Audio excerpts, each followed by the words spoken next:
Good morning, ladies and gentlemen. Bonjour, mesdames et messieurs. We'll start the meeting in 1 minute. On va commencer la réunion dans 1 minute.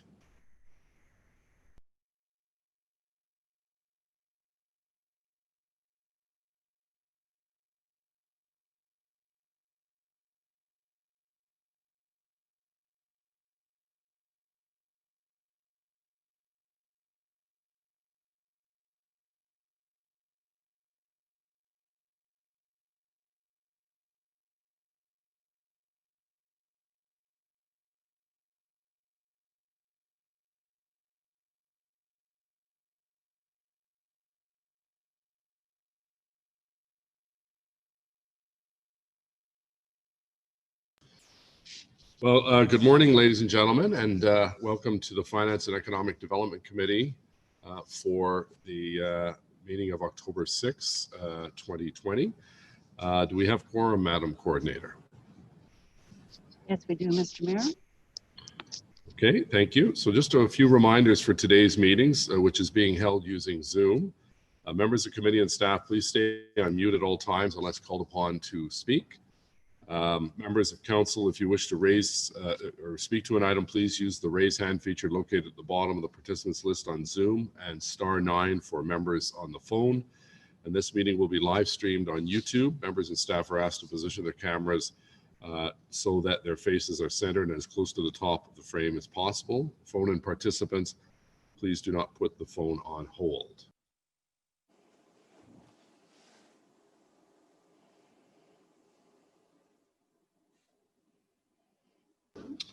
So before we proceed, I'd like to do a quick roll call of members, please.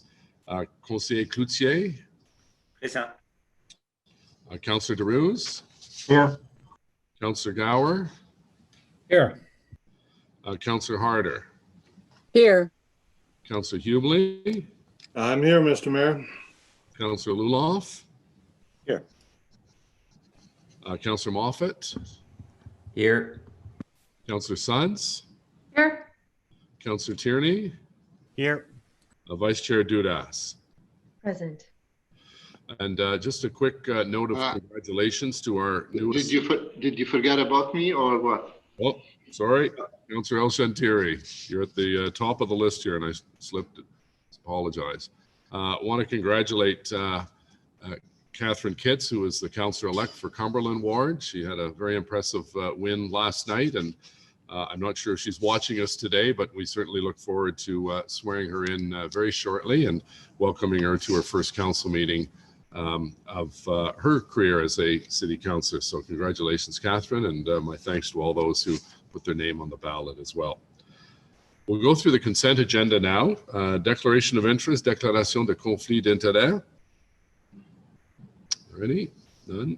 Confirmation of minutes, adoption de procès verbal pour le 1er septembre, 1st of September. Carried. Excuse me, presentation.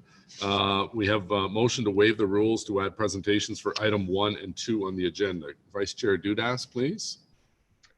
Thank you, Mr. Mayor. Therefore, be resolved that the Finance and Economic Development Committee waive the rules of procedure to receive presentations on item 1 and 2 on today's FEDCO agenda, being number 1, proposed 2021 budget directions, timeline and consultation process, and number 2, 2020 tax and rate operating and capital budget Q2 status report and COVID-19 financial mitigation strategies, and therefore further be resolved that pursuant to subsection 83(4)(a) of the procedure bylaw, dispense with the requirement for staff to provide separate written reports on these presentations.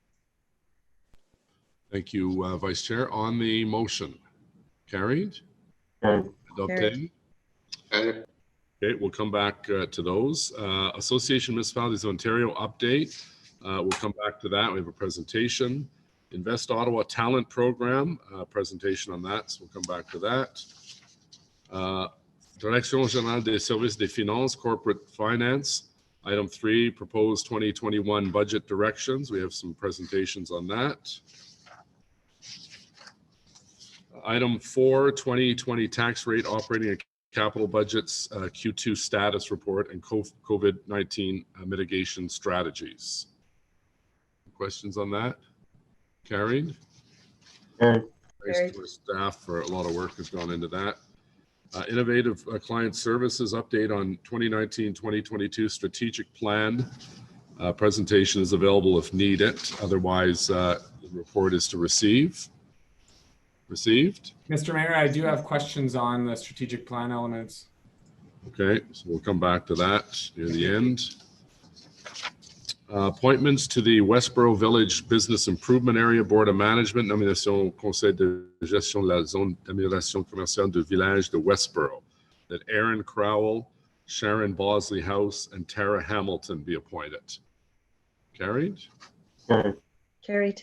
Planning, Infrastructure, and Economic Development Services, a Brownfield Grant Application, 1068 Cummings. I believe this is in Councillor Tierney's ward. On the motion. Carried. Carried.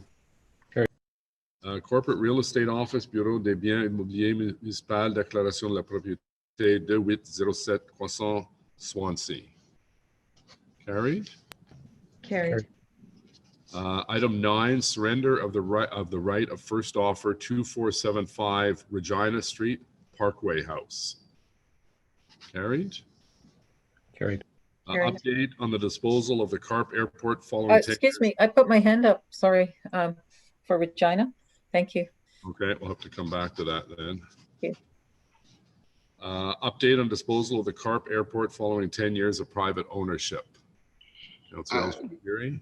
Mr. Mayor, thank you. I don't want to hold this item, but I'd like, it's up to you. If you want to hold it, I can hold it, or we can ask staff about it. Why this on the front of us today? That's my question about this. Okay, we'll come back to that then. Okay, we'll hold. Thank you. Acquisition of the Stonebridge Golf Course through the introduction of a special area levy, and we have a technical amendment. Councillor Dudas, if you want to introduce the technical amendment, please. Happy to do so. Whereas this report from the Corporate Real Estate Office recommends the Council approve the acquisition of the Stonebridge Golf Course through the introduction of a special area levy to be charged to homeowners within the area identified in document 2 of the report. And whereas the wording of recommendation 2 provides that the Chief Financial Officer be directed to administer the special area levy, and whereas the Chief Financial Officer, in accordance with the Employee Code of Conduct, has previously advised the City Manager that as she owns property within the special levy area, she has recused herself from all matters directly related to this file, including the administration of the special levy. Therefore, be it resolved, the recommendation 2 be amended to replace Chief Financial Officer with Deputy City Treasurer, Revenue, and Deputy City Treasurer, Corporate Finance. Okay, Councillor Sudds, are you going to want to speak to this? Should we hold it? Councillor Sudds? It's not No. Councillor Suds, Mayor. Nothing for me. Councillors Oh, I'm sorry. I was thinking of the other golf. Canada Lakes. Yeah. The councillors that represent that area, I guess there's 3 of you. Any comments now, or should we hold it? On the Dudas motion, carried? Carried. Carried. Carried. Motion as presented, carried? Carried. Carried. Okay, thank you. Okay, so we'll go back through the agenda. We've got a presentation from AMO, the Association of Municipalities of Ontario. Councillor Brockington asked if we would allow AMO, which is our voice at the provincial level, to give us a update on activities surrounding the province, obviously, and the impact of COVID. And so, Councillor Brockington, would you like to introduce our guest, Graydon Smith, and Brian Roseborough, who's the Executive Director?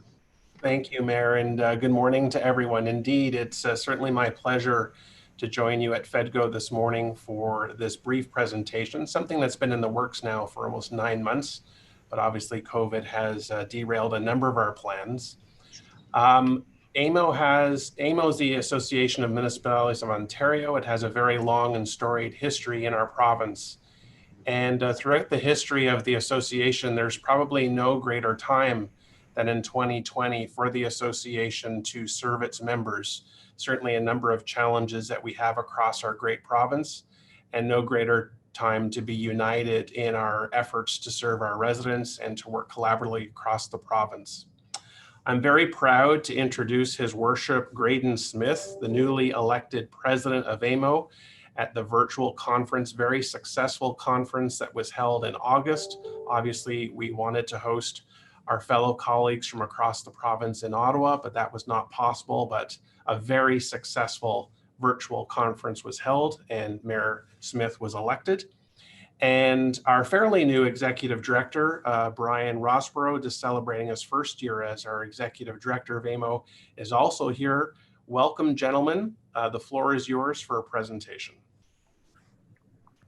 Well, thank you very much, Riley. It's a pleasure to be joining you this morning and really appreciate the opportunity to give this presentation.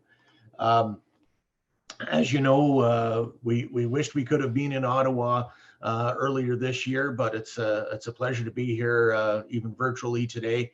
It's also a pleasure for me to see how other councils and committees work. It's something that I enjoy to the point where a couple of years ago at my cottage, after our kids had gone to bed, my wife came out and found me watching a Town of Leamington Development Charges bylaw meeting on our satellite TV and just shook her head and walked away. So it's a real pleasure to be part of your committee this morning and an honor. And Mayor Watson, I'd like to say thank you very much for the kind letter you sent upon my election. It was greatly appreciated and cherished. So thank you very much. We'll touch on a few things this morning. A little bit about the recent conference, the virtual conference, which you were the host, but we weren't there, but we're still incredibly grateful for the partnership with the City of Ottawa. But first, we'll talk a little bit about who we are and what we do, and Riley teed that up pretty well. So thank you and good morning to you, Councillor Brockington. And we'll also talk about our advocacy work and the member support activities that AMO provides, as well as some conference highlights. So if you have any questions at the end, look forward to answering those. If they get too tough, of course, Brian is here and he'll take the heat off me. So I'm glad that he's joining us this morning as well. Brian does a fantastic job with the staff at AMO, keeping the board well apprised of issues that are going on and allowing us to make good decisions. So if we could move to the next slide, please. AMO, first and foremost, is an advocacy organization that advocates for the collective interests of municipal governments in Ontario. We're doing that work primarily with the provincial government, but we do take an interest in key federal matters as well and work collaboratively with FCM. And we know that virtually all of Ontario's municipalities are members with us, with the notable exception of the City of Toronto, which hasn't been part of AMO for about 15 years. Although with that said, there's certainly lots of conversation that goes on at a staff level with the City of Toronto and their people as well. So it's not as though we aren't having fruitful conversations.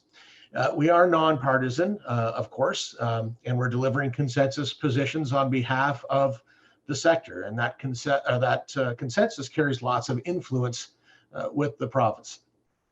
Our members account for a population of more than 11 million people in Ontario, and our board of directors is elected every 2 years. Obviously, we just came off a recent election in August, and Councillor Brockington, I'd like to note, was recently re-elected to the board for the 20 to 22 term. He served 2 years prior to that, and it's been a real pleasure to have him on the board. Riley's a very strong member of our board that represents Ottawa very well and has a keen mind and asks a lot of good questions around the table. And I would say I was also pleased to work with Mark Taylor prior to that, the past deputy mayor. He and I were co-chairs of the health task force at AMO, and I got to know Mark a little bit and really enjoyed that as well. We're unique in Canada in that we have an MOU with the province, a memorandum of understanding. Mayor Watson, you'd be very familiar with that from your Minister of Municipal Affairs days. And that really is something that we cherish. That MOU sets out a consultation framework that ensures that municipal point of view and our experience is brought to bear on provincial decisions that affect municipalities. And in many ways, it places a responsibility on AMO to augment the province's capacity by ensuring all ministers consult with municipal leaders as they move forward with their new initiatives and ideas. And of course, we know that a lot of what the province does impacts municipalities. So there's a lot for AMO to be taking a look at and commenting on. AMO has played a key role in negotiating the federal gas tax agreement with Ontario and the City of Toronto when the program was introduced a long time ago under the Paul Martin government. And AMO delivers that program on behalf of the Government of Canada by working with more than 440 municipalities that receive gas tax funding annually. And actually the annual report on the gas tax just went out last week. And of course, we undertake important conferences each year, and I use the plural because not only is there our AMO conference every August, but also the Roma conference each January, which AMO staff assists Roma with in putting that on. If we could go to the next slide, please. We recently worked very hard alongside FCM and other provincial and territorial and municipal organizations across the country to secure federal financial assistance for municipalities under the Safe Restart program. And we played a key role in securing matching funds from the province as part of that assistance, which is now being flowed to municipalities for operations and transit. As you're aware, $4 billion is being provided to Ontario municipalities in 2 phases to deal with both added costs and financial losses due to COVID-19. And we've seen phase 1 of that occur. And a letter went out last week with regard to phase 2 and accessing those funds for communities that require it. I think it's a really great example of the impact of collective action and collaboration amongst municipalities and municipal organizations and the value of a unified municipal sector. And I think that concept and that term, while it's always been incredibly important, has never been more important than it is right now that we're speaking with one voice to the province or to the federal government. But quite apart from the big ticket items related to COVID-19, AMO has worked in constant collaboration with the province since March to support hundreds of decisions by the 24 ministries that regulate municipalities. And of course, there's been lots of urgent policy changes needed to support municipal operations, community safety, and public health. And whether it's been at the board level, discussions around the MOU table, or through a technical table that we've established and are working with the government through, those conversations are pretty much endless. With a major financial package now in place, we've turned to recovery, hopefully, although we're seeing obviously some second wave issues. And we will continue to work with FCM and others to advocate for broad and flexible responses from the governments of Canada and Ontario for both conventional and social infrastructure investment that supports participation in the economy. And of course, we've been working hard to ensure that our members are on top of all these endless developments that have occurred as a result of the pandemic. If you check your inbox frequently, you will see the watch file from AMO that comes out and tries to keep everyone abreast of what's going on. If we could go to the next slide, please. So we'll touch a little bit on the recent conference. 2020 was, of course, our first ever virtual conference. It became clear in the spring of last year, shortly after COVID began, that we would not be able to gather in Ottawa. It broke our hearts, but we had to make that decision. So in May, we launched our virtual conference initiative. And between May and the middle of August, AMO put a conference together that we hoped would serve our members well. I just take a moment to congratulate our staff on how hard they worked. Of course, putting together our traditional conference takes the better part of a year to get all the I's dotted and T's crossed and make it seem like it's a seamless experience for those that attend.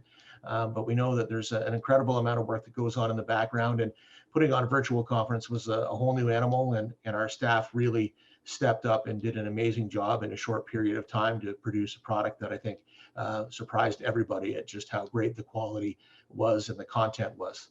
Of course, Ottawa was still the host of the conference, and we went to great lengths to portray the city virtually and ensure that there were opportunities to experience Ottawa's hospitality and diverse attractions virtually. So a big, big thank you to Ottawa Tourism and to the city of Ottawa for that partnership. We're very proud of the partnership that we have with you. We also took the opportunity to do a number of things differently. We partnered with the agenda from TVO to ensure that we had a professional broadcast of the conference. And we had our first ever Women's Leadership Forum, which was a huge success. I think a lot of the conversation post-conference was around that session in particular, and that conversation, which will of course endure long past the conference. We had our first ever women's networking session, which was hosted by Councillor Teresa Kavanagh, another big success, and a youth networking session as well. AMO's been focused on youth for the last few years, and we have an AMO Youth Fellows program. I'm proud to be a mentor within that program. Although our fellows did have a bit of an odd year to join us because of COVID, so we've actually extended their time with us into next year as well. We also took an opportunity to sign a letter of friendship and support with the Ontario Federation of Indigenous Friendship Centres, another important step.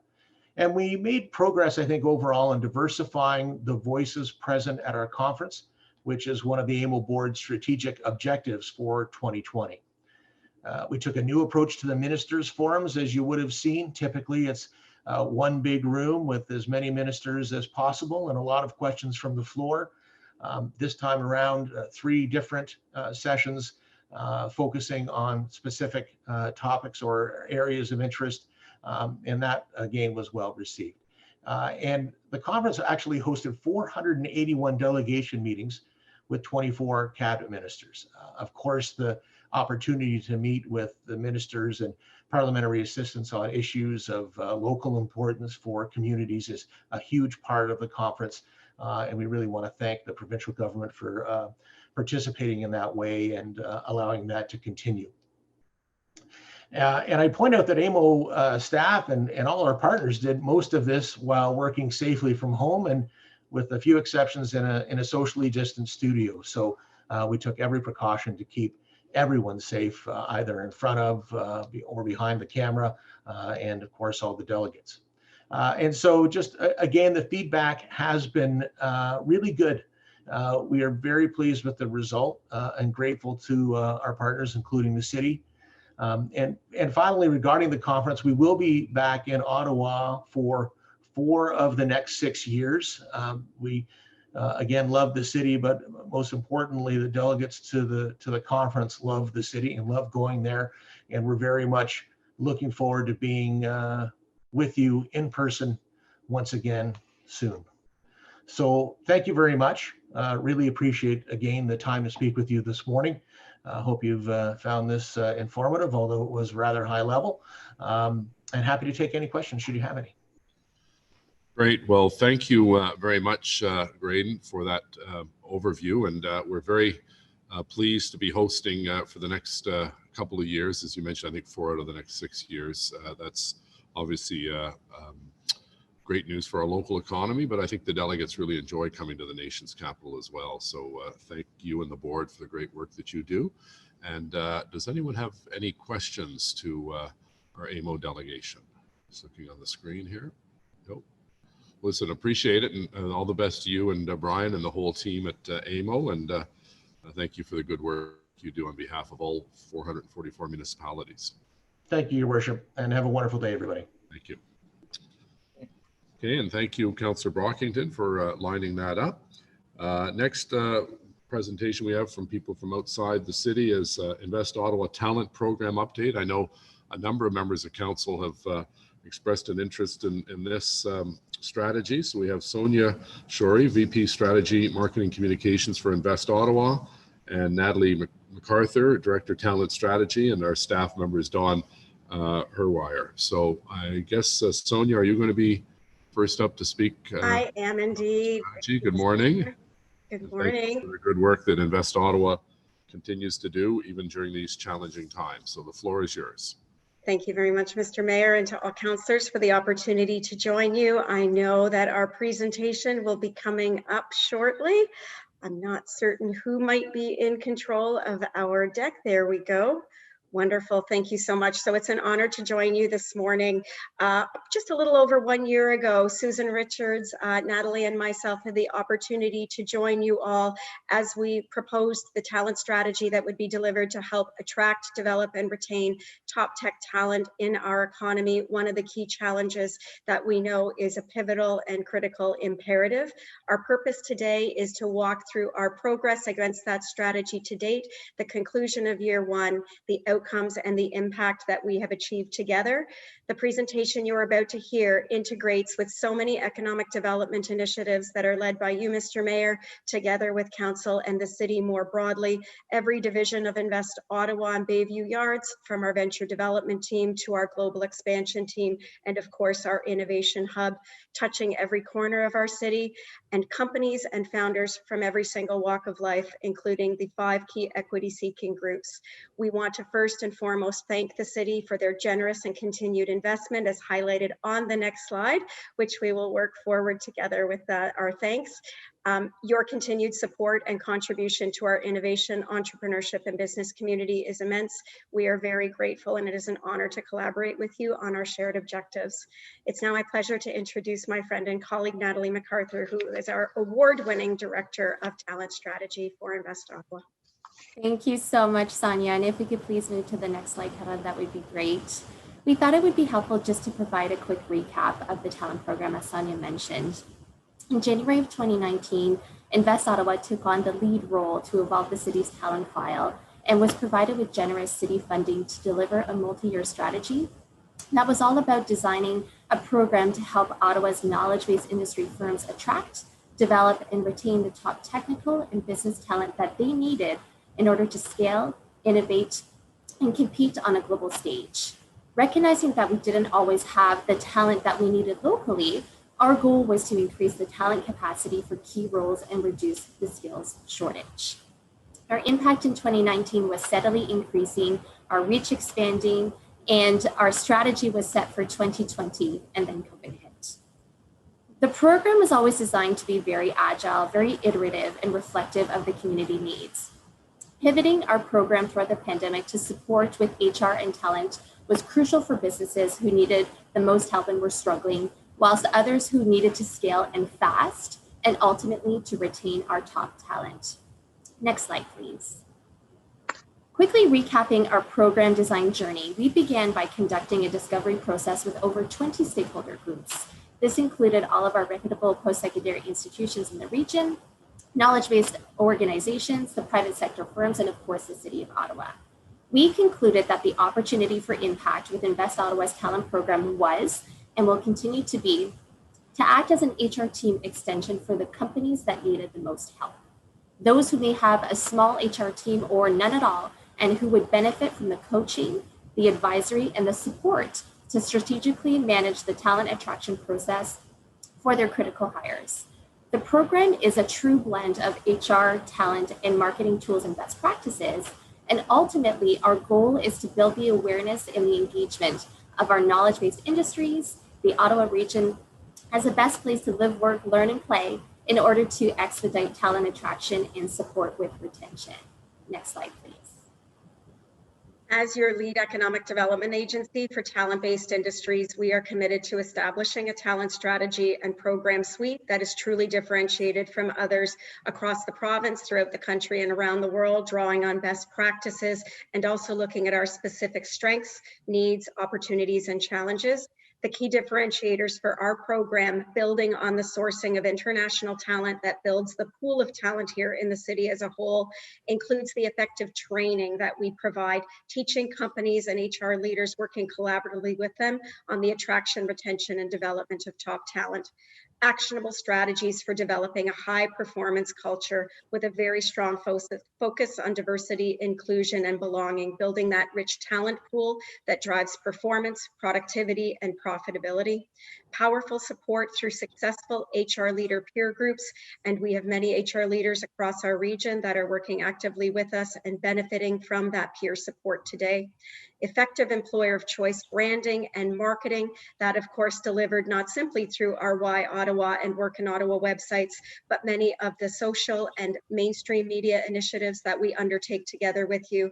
Impactful mentorship and truly community collaboration. There are so many organizations we work with right across this region and more broadly across the province and across the country that drive new opportunity and impact for the firms we serve through our talent program. Next slide.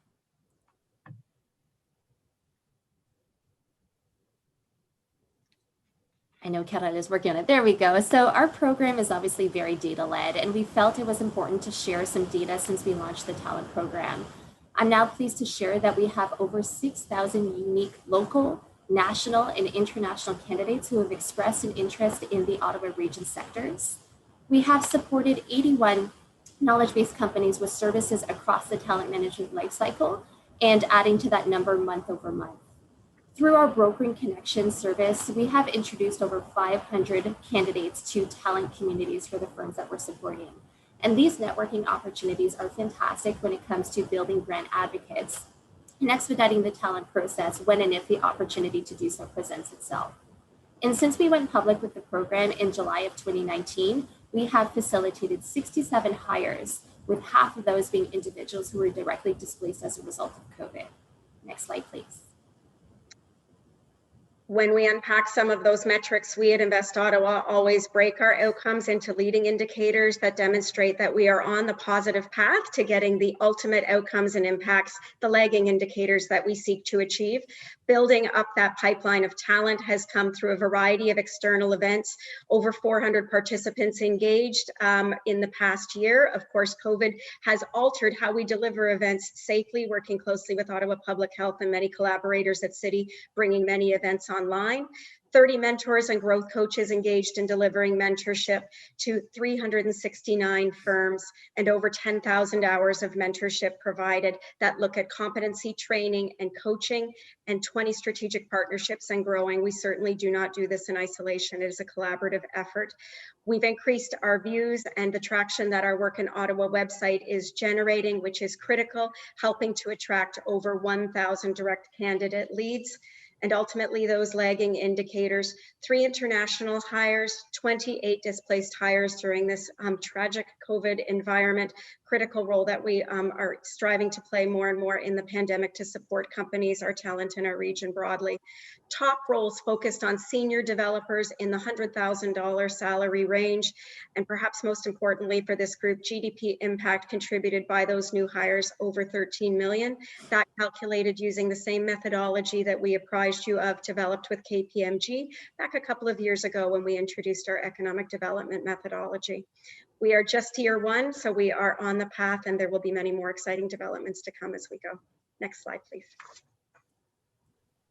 We are, of course, so delighted to partner with so many brilliant early stage startups and scale-ups, and incredibly thankful to our HR leaders from Acadium and Crank Software, and to the founder of Trulta for providing testimonials on what they've experienced via the HR and talent mentorship, covering important topics across diversity, inclusion, and belonging, leadership, total rewards, and employee experience. We will continue to update you with these testimonials as time progresses, and include these on our Work in Ottawa site with permission, of course. Next slide, please.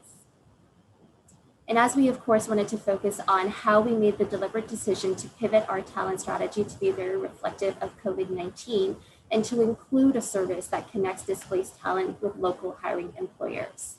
Next slide, please. Our days in March were incredibly full and varied, and that has not ceased in any capacity. We were having frequent conversations with business leaders, founders, and talent across a new wave of HR and talent topics, including wage subsidies, employment law, remote work, virtual recruiting, onboarding best practices, employee engagement, mental health, etc. As community leaders, we also knew that we were privy to all of this information and had the opportunity to act as a liaison with firms to identify these new employment opportunities in our region for the firms that were scaling up, and connect the employees from the firms that were scaling down with opportunities across the region. Ultimately, helping to retain the top technical talent in Ottawa was critical. And as a result of our work in this area, we were just recently tapped on the shoulder from the Communications Committee from the Champlain Regional Hospital Command Center as they're investigating launching a joint recruitment campaign to attract nurses and other healthcare professionals to the Ottawa area. And so we are volunteering our time and delighted to be able to support them with HR and talent coaching and advisory so that we can support our front lines in whatever capacity we possibly can do. Next slide, please. In this challenging time, we absolutely know good news is deeply valued. And the CBRE Tech Talent Report that was published in July of this year that assesses 50 North American markets for tech concentration, momentum, and impact. We are absolutely delighted that we have a strength to build upon that will be foundational in helping to drive our economic recovery. This report identified Ottawa as having the highest tech talent concentration in all those North American markets at 11.3% of total jobs and employment, ahead of San Francisco at 10.5%. This is something that we are absolutely building upon and promoting within all of the brand marketing that we do for Ottawa as a region, incredible strength that will help us long term. And we're also pleased to announce that just last month, we received the Canadian HR Gold Award for the most effective recruiting strategy. And this recognition highlights the outstanding work and impact delivered via our HR and talent management strategy. We are honored to deliver the client-focused talent strategies and programs that are helping to catalyze the growth, performance, and competitiveness of Ottawa's startups, scale-ups, and knowledge-based firms. Next slide, please. And with the continued growth of the pandemic, we wanted to provide our leaders with regular updates on the local workforce numbers, especially as the path to the new normal is long and gradual. Since March, we have been tracking the local applications. We have now 1,500 tech candidates from the Ottawa region who have opted into our talent program, and another 1,700 candidates from across Canada. Engineering expertise comprised of the largest concentration of skills amongst the candidates, and it continues to be the biggest skill sets needed for hiring companies. We doubled the number of firms supported by the overall talent program from pre-COVID and into Q2 of 2020. And at our peak, we were supporting 37 firms and 71 vacancies. These firms are largely in the telecommunications, life sciences, cybersecurity, and SaaS product space that enables remote work, learning, and virtual teams. So very synonymous from what we were seeing in terms of product development and need throughout the pandemic. Next slide, please. We, of course, continue to assess the impact of COVID-19 on the impact of tech talent. And of course, we were honored that Mayor Watson joined us for some roundtables with leaders from different tech sectors across our economy in the early part of the pandemic. There's 4 key themes that are emerging, and I truly believe this is a good news story. Our tech sector is resilient. In June alone, our tech sector added 1,100 net new jobs, as reported in the Ottawa Business Journal. Our tech sector is driving productivity. If you look at our telecommunications sector and the leaders that are anchored here, including Nokia and Ericsson, there is tremendous business productivity and critical infrastructure support that is being driven out of the Ottawa region through those R&D and innovation teams. Agility for impact, critical that our talent program's continued evolution continues to reflect, be responsive, and deliver the right impact at the right time. And for some tech firms, that means scaling up with very unique skill sets at the right seniority level at the right time, working to displace talent wherever possible within those opportunities, and ultimately increasing our global competitiveness. How do we build on those tech talent strengths to continue to deliver a proactive talent strategy that accelerates our growth, drives our economic recovery, not just for our region, but for the province and the country, and our overall contribution to GDP. Next slide, please. Our focus on economic recovery also includes a number of new strategies, initiatives, and programs. The Digital Main Street program as a first example. And I recognize there's been a good amount of news coverage in PR recently. Thank you, Mayor Watson and Sonia, for being so front and center with those different components. And the program is all about supporting brick and mortar stores with going digital by developing and implementing a deep digital transformation plan. From a talent perspective, it's worth noting that the new investments in Digital Main Street's Future Proof program will have created 250 student and new grad jobs across Ottawa and Southeastern Ontario from August 2020 until the end of March of 2021. These digital squads, as we coin them, will work together to build robust digital marketing strategies, assets, and campaigns that meet the business owner's goals. As you know, Ottawa is Canada's CAV capital, and we have made tremendous investments together with critical support from city leadership, from Councillor Suds, from our Canada North area, Councillor Harder, certainly looking at our private test track. We have many exciting announcements coming forward. If we look at it through the lens of the talent program, we are working under the Autonomous Vehicle Innovation Network, specifically with funding from the province, to look at how we build and evolve a talent strategy that will certainly not only benefit our region, but really position Ottawa as a center of excellence for the attraction, development, and ongoing attraction of CAV top talent, also serving as a potential model and blueprint for the province as a whole. Many more exciting developments to come, but that's one of those critical areas of tech strength that we are continuing to build upon, that dovetails the global tech hub insight and research and data that we have just shared with you from CBRE. And we're working very closely with our partners at Comité and Mars to strategically address the increased interest from the Canadian expats who are looking to return to Canada from the US, as well as the skilled workers who are on H-1B visas who are looking to come to Canada. We are also thrilled to welcome Gigaman, who are headquartered in Silicon Valley. They are a leader in network visibility and analytics to Ottawa. This will be home to the company's 4th global R&D center, and we are supporting them with a number of soft landing services to ensure smooth integration.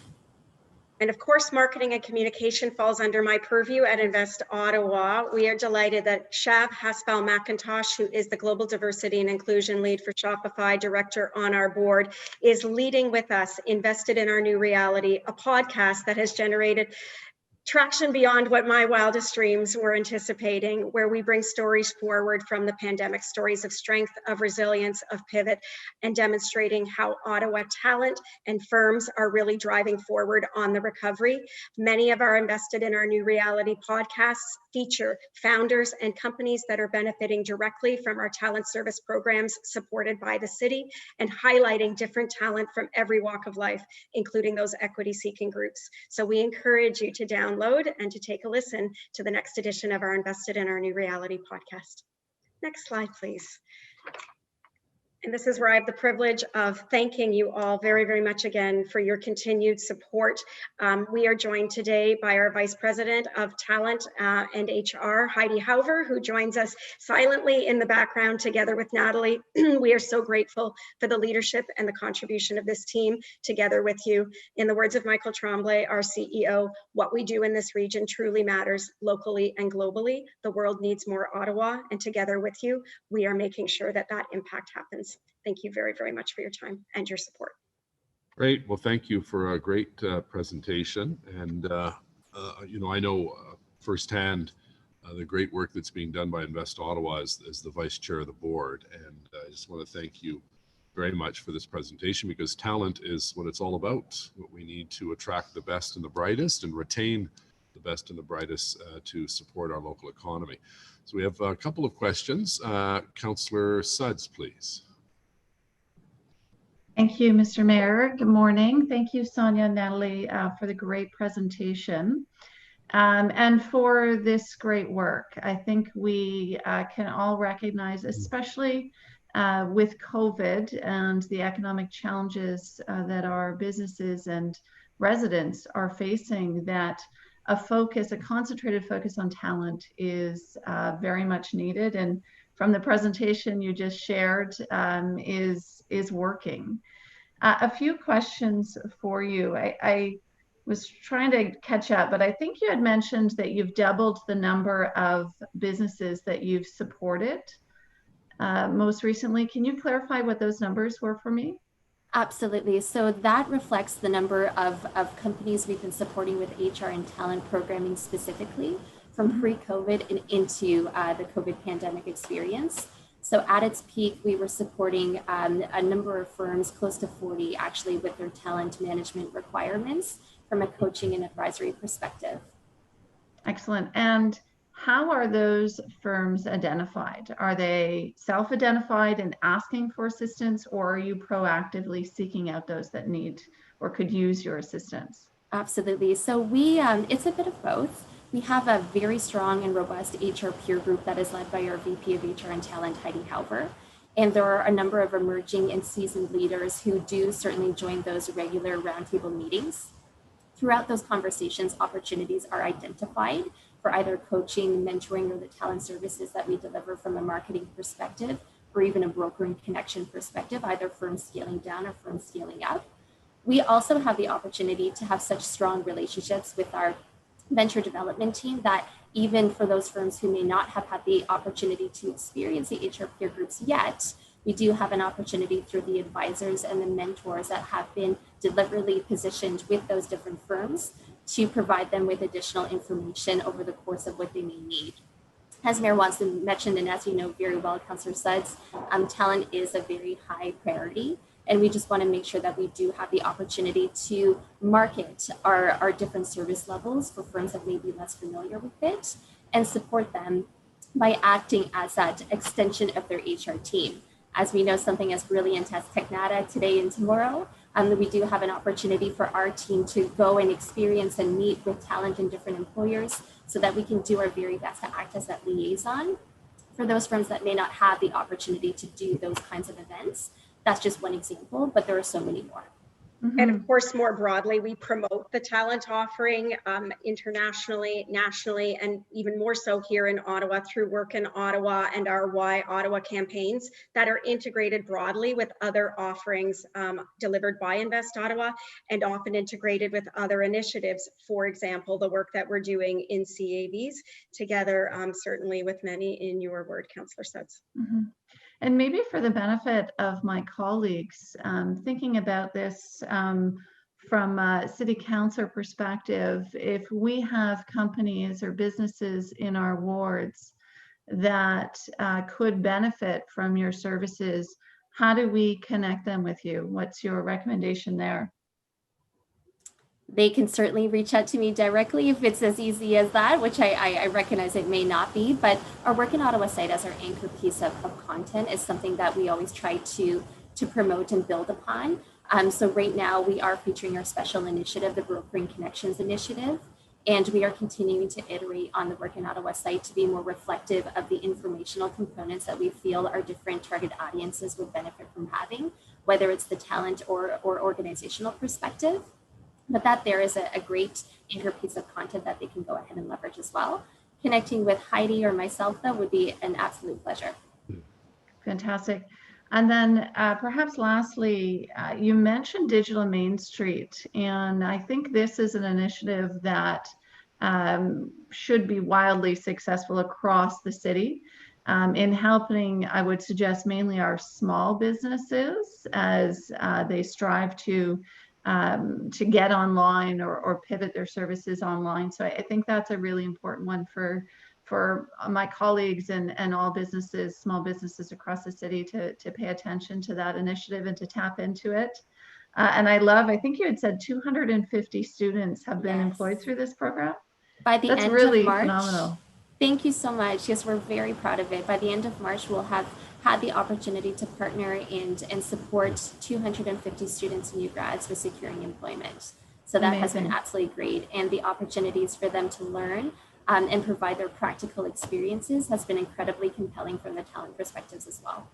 Fantastic. Well, again, I thank you for this great work. I think in the midst of COVID and the way you've also pivoted in response to connect business to talent and the reverse is incredibly important to our city and our economic recovery.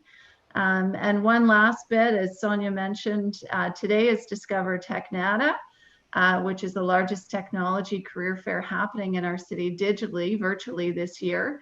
I know I touched base with Jamie Patton from the Business Association this morning. They have over 15,000 job seekers registered over today and tomorrow, and over 100 local companies hiring. So another great resource, very topical today and tomorrow. And I know Invest Ottawa has been heavily involved. So a big thank you for all your efforts.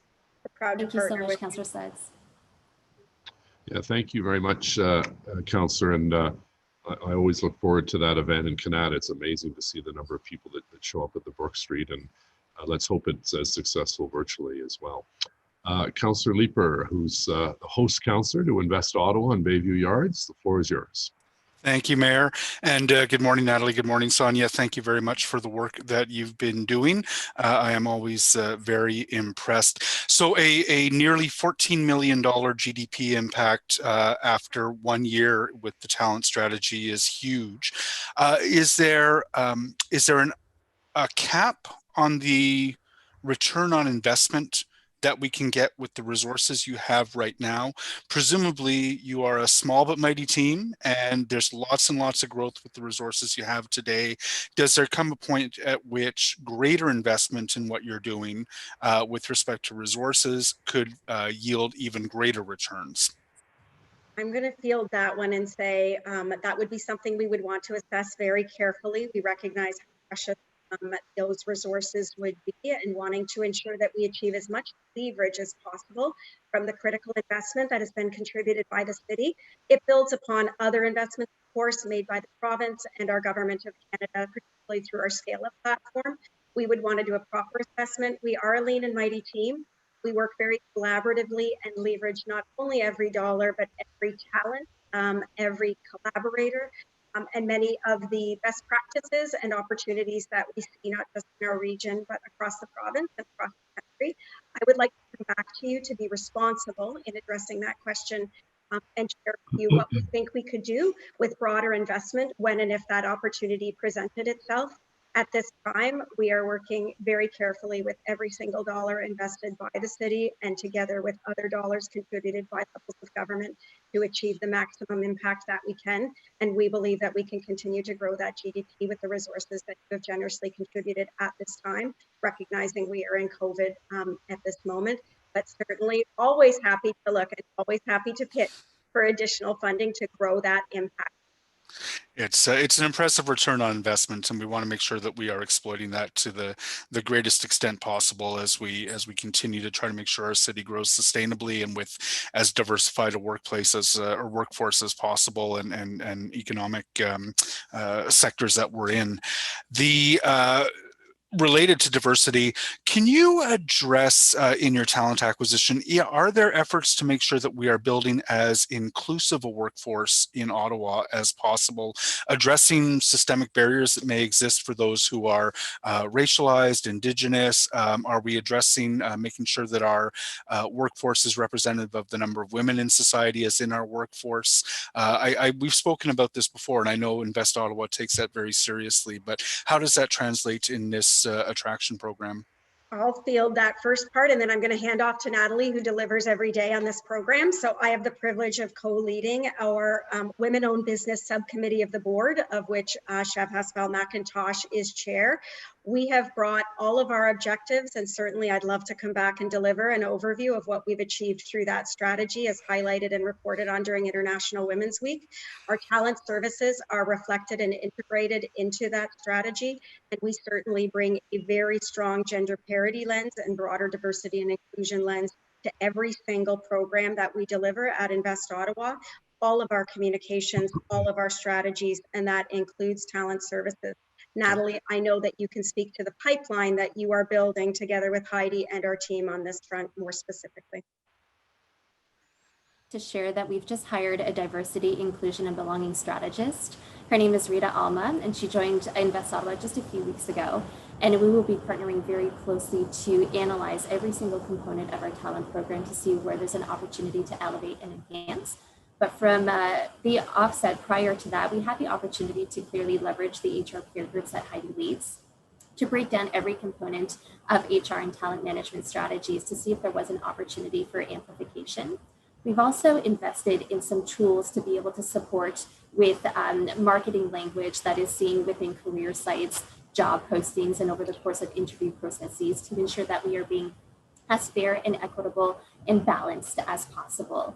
We also leverage those same tools when it comes to going out to market to broker connections and to source international candidates so that we have a good indication of the skill sets that we're looking to bring into the ecosystem, and that we do have an opportunity to have the balanced slates that we're looking to introduce into that client review process to ensure that we are increasing the diversity of the candidate pipelines that we are reviewing as well. Are we keeping metrics on that? You know, it's something that Sonia and I will be looking to enhance is our dashboard.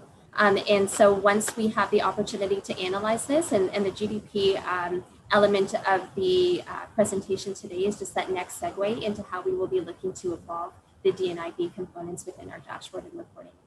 Okay, it's important to me, and I know it's important to a number of council colleagues, that when we're making this investment in talent, that we are viewing it through that gender lens, and also addressing racialized and Indigenous communities, and trying to make sure that we are actively breaking down whatever systemic barriers there may be to greater participation in the tech workforce. And tracking that is going to be important moving forward. So I'd urge you to keep working along those lines.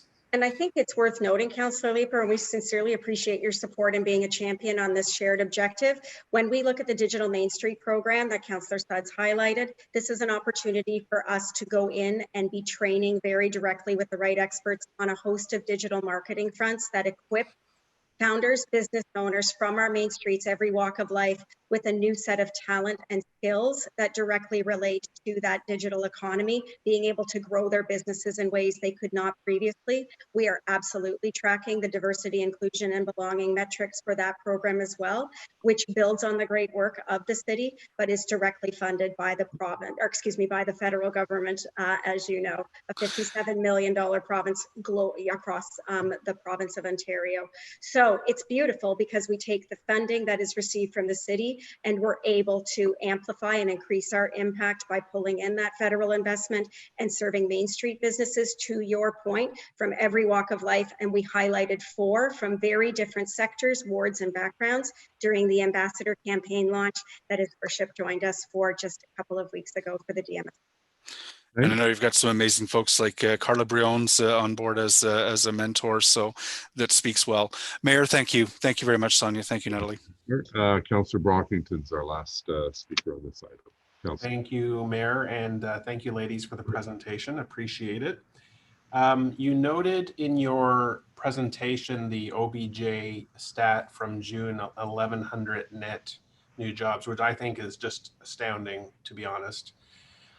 Who is tracking the new jobs coming to Ottawa specifically as a result of COVID, jobs being diverted away from the United States coming to Canada? We heard that there was significant opportunity for Canada to acquire this talent. How do we know we're doing enough to attract those folks who may have wanted to go to the States, but Canada is really the place where they should be? So I think there's always more that we can do to consistently attract that talent. And we are launching a marketing campaign that is specifically targeting Canadians that are working abroad, particularly in the US, the H-1B visas that will be expiring. We are collaborating with others across the country to attract them to Canada more broadly, but specifically with an Ottawa lens, delivering targeted campaigns using digital media and tools in regions where we know that talent exists. We certainly have the ability to track those analytics digitally. Will it ever suffice? Is it ever enough? I think it is a goalpost that we will consistently continue moving forward as the demands and the needs of the companies that are hiring here. And many of those tech companies, I mean, certainly I could highlight Councillor Sudd's region, Nata North Tech Park, the largest of its kind in Canada. There are many anchor companies there that are continuing to hire very specialized talent, and those are the matches that we are making. Certainly, we are looking at our data gathering practices and continuing to enhance them. That takes additional investment. And so next year, as part of our annual planning process, we are looking at how we track and do that almost census across our region of the constitution of our tech talent here in the city, as well as the GDP that they are generating. That's something that was not feasible for us to undertake in the current pandemic environment, but is certainly on our radar for 2021. Natalie, I don't know if you have anything you might like to add on that front. No, that's great. Thank you. I just want to go on the record and say I'm still on leave from Statistics Canada, but there may be some opportunities if you reach out to that organization to inquire about their COVID specific economic surveys. They're like one-offs, very special surveys. I've seen them do over the last few months. If you have specific data needs, there may be an opportunity there. And so I just plant that seed with you. Thank you so much, Councillor Brockington. We will follow up with you on that. That is of keen interest. All right, thank you. Thanks. Thank you. Thanks, Councillor. Next item is item 3, proposed 2021 budget directions, timeline and consultation. Councillor. Alors, maintenant, la conseillère Doudas va nous présenter une motion sur le point 3, orientation calendrier et processus de consultation proposé pour le budget de 2021. Alors, pour l'ajouter à l'ordre du jour, alors à vous la parole, conseillère Doudas. Attendu que le rapport intitulé orientation calendrier et processus de consultation proposé pour le budget 2020, donc le point 3 de l'ordre du jour n'a pas été distribué avec l'ordre du jour, qui soit donc résolu en vertu de la ligne 83 du règlement de procédure, que FEDCO approuve que les règles de procédure soient suspendues pour permettre l'étude ou l'examen de cette question. Adopté. Merci beaucoup. Alors, maintenant, notre trésorière Wendy Stephenson va donc nous faire la présentation. Ensuite, il y aura les motions et les délégations. Wendy, à vous. Alors, merci beaucoup. Alors, je pense que Carole va afficher la présentation.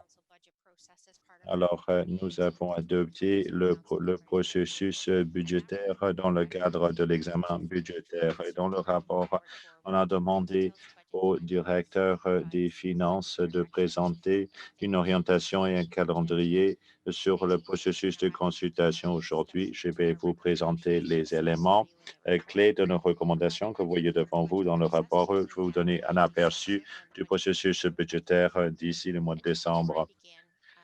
Et avant de commencer la présentation, j'aimerais reconnaître le travail effectué par l'équipe des finances. Ils ont déployé de grands efforts pour le budget de 2021. Tout cela dans le contexte d'une pandémie. Prochaine diapositive. Alors, le Conseil a été donc un chef de file dans la gestion solide financière et c'est vraiment la base de notre réussite. Nous avons adopté deux politiques solides qui ont assuré notre stabilité financière. Par exemple, le plan financier à long terme qui a été modifié en 2019. Nous avons également élaboré un cadre financier. Le Conseil a également adopté un plan de gestion d'immobilisation pour appuyer notre investissement continu dans l'infrastructure pour que l'actif de 17 milliards de dollars soit bien maintenu, entretenu. En 2019, nous avons adopté la politique de gestion de réserve pour que l'encaisse soit au niveau approprié. Nous avons également effectué beaucoup d'examens de notre fonctionnement et pour faire en sorte que notre effectif soit au bon niveau.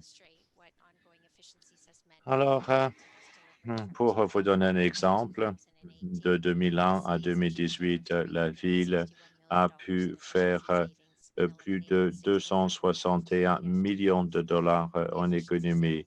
Alors, les économies au cours des 5 dernières années nous ont permis de sauver ou d'économiser 58 millions de dollars.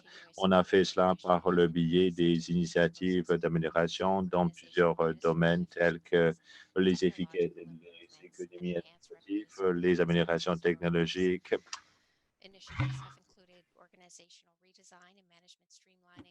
Alors, on a fait un examen de programme de fond en comble. Nous avons effectué un examen administratif. Nous avons adopté des objectifs ciblés. Nous avons mis à contribution le personnel pour améliorer l'excellence des services. Chacun de ces programmes a été approuvé par le Conseil et on a pu donc évaluer les résultats. En plus, pour mettre en vigueur les projets adoptés par le Conseil, la direction déploie plusieurs mécanismes pour identifier, solidifier et atteindre les économies. De 2011 à 2018, la croissance de l'effectif a été gelé et la direction a tenu compte de l'augmentation d'effectifs par le biais de plusieurs initiatives. Nous avons mis en place des réductions d'effectifs qui n'ont pas d'incidence sur les services en première ligne. Nous avons également misé sur l'ajustement organisationnel pour permettre le redéploiement de l'effectif à nos services de première ligne. Nous avons eu un certain niveau de réussite. Passez donc à la prochaine diapositive. Alors, suite aux décisions du Conseil, nous avons commencé finalement l'année en bonne position. Le marché immobilier était très fort, de même que l'économie locale. Nous avons une réserve très solide également et nous avons un niveau d'endettement beaucoup plus faible que d'autres municipalités. Nous avons également une bonne cote de solvabilité et nous avons un organisme dont 3% de l'effectif est administratif. Nous avons adopté une approche stable pour continuer à investir dans notre avenir. Et cela est reflété par les examens que nous avons effectués depuis plusieurs années. Aujourd'hui, nous proposons le rapport sur le processus de consultation proposé pour le budget de 2021. Il y a l'objectif d'augmentation fiscale qui tient compte de toutes les pressions en 2021, de l'augmentation de 3%, 2% nécessaires pour tenir compte des coûts relatifs à l'augmentation de l'inflation et 1% pour combler l'écart en matière d'infrastructure. Chaque département a évalué ses besoins en immobilisation pour maintenir les services, pour faire des économies, a tenu compte également de l'incidence sur la croissance, les changements de règlement et tout autre changement nécessaire. Le 3% est donc l'augmentation prévue dans 2,5% pour le prélèvement pan municipal et pour minimiser l'incidence de la décision de la province d'annuler le dédoublement de la taxe sur l'essence, nous faisons augmenter le fonds d'infrastructure de 5% cette année, comme demandé par le Conseil l'année dernière. Ça ajoute 1,6% donc aux taxes sur le transport en commun et on maintient l'augmentation aux taxes foncières à 3%. Alors, la COVID sera financée ou les problèmes découlant de COVID seront financés par d'autres paliers du gouvernement. Alors, si le financement n'est pas nécessaire, on va combler l'écart par les atténuations financières et au besoin, on mettra en place d'autres mesures en 2021. Passons maintenant à la prochaine diapositive. Alors, ici, on a l'incidence de l'augmentation de taxes foncières sur les maisons très moyennes, 3% pour une maison en milieu urbain et pour une maison en milieu rural, c'est 2,8%. Ça veut dire que l'augmentation en dollars pour une maison moyenne est $215, 88 en milieu rural et 231 pour une propriété commerciale avec une valeur de $460,000. Passons à la prochaine diapositive maintenant. Alors, la pandémie a mené à beaucoup de changements qui a une incidence sur les priorités du gouvernement. Donc, la ville devait changer son fonctionnement très rapidement. Nous avons dû fermer les installations, annuler des programmes et modifier les services qu'on offre. Et plus récemment encore, nous avons donc repris les services tout en respectant les consignes sanitaires. Alors, le contexte de travail des employés ont été modifiés. Certains travaillent à partir de la maison. La ville d'Ottawa a également pris des mesures nécessaires pour habiller les résidents dans les plus vulnérables pendant cette période sans précédent. La réponse de la municipalité face à la pandémie va continuer et va exercer des pressions financières sur la ville en 2021. Pendant une année régulière, la ville fait face à des pressions qui n'ont rien à voir avec la COVID, l'inflation, par exemple. Cette année, l'indice de la construction est de 3,4%. On utilise ce chiffre pour calculer les changements apportés finalement à nos dépenses. On voit également une augmentation de la cotisation de l'employeur qui va passer de 4 à 4,9%. Et donc, on va tenir compte de changements entre 2021 et 2023. Il y a également des changements au cours du travail du Canada qui ont un impact sur le budget pour le transport en commun. On doit tenir compte également de la stratégie à long terme dans le calcul des besoins, des réserves, le niveau d'endettement nécessaire pour maintenir l'entretien de notre actif sur 10 ans et pour le transport en commun pendant 30 ans.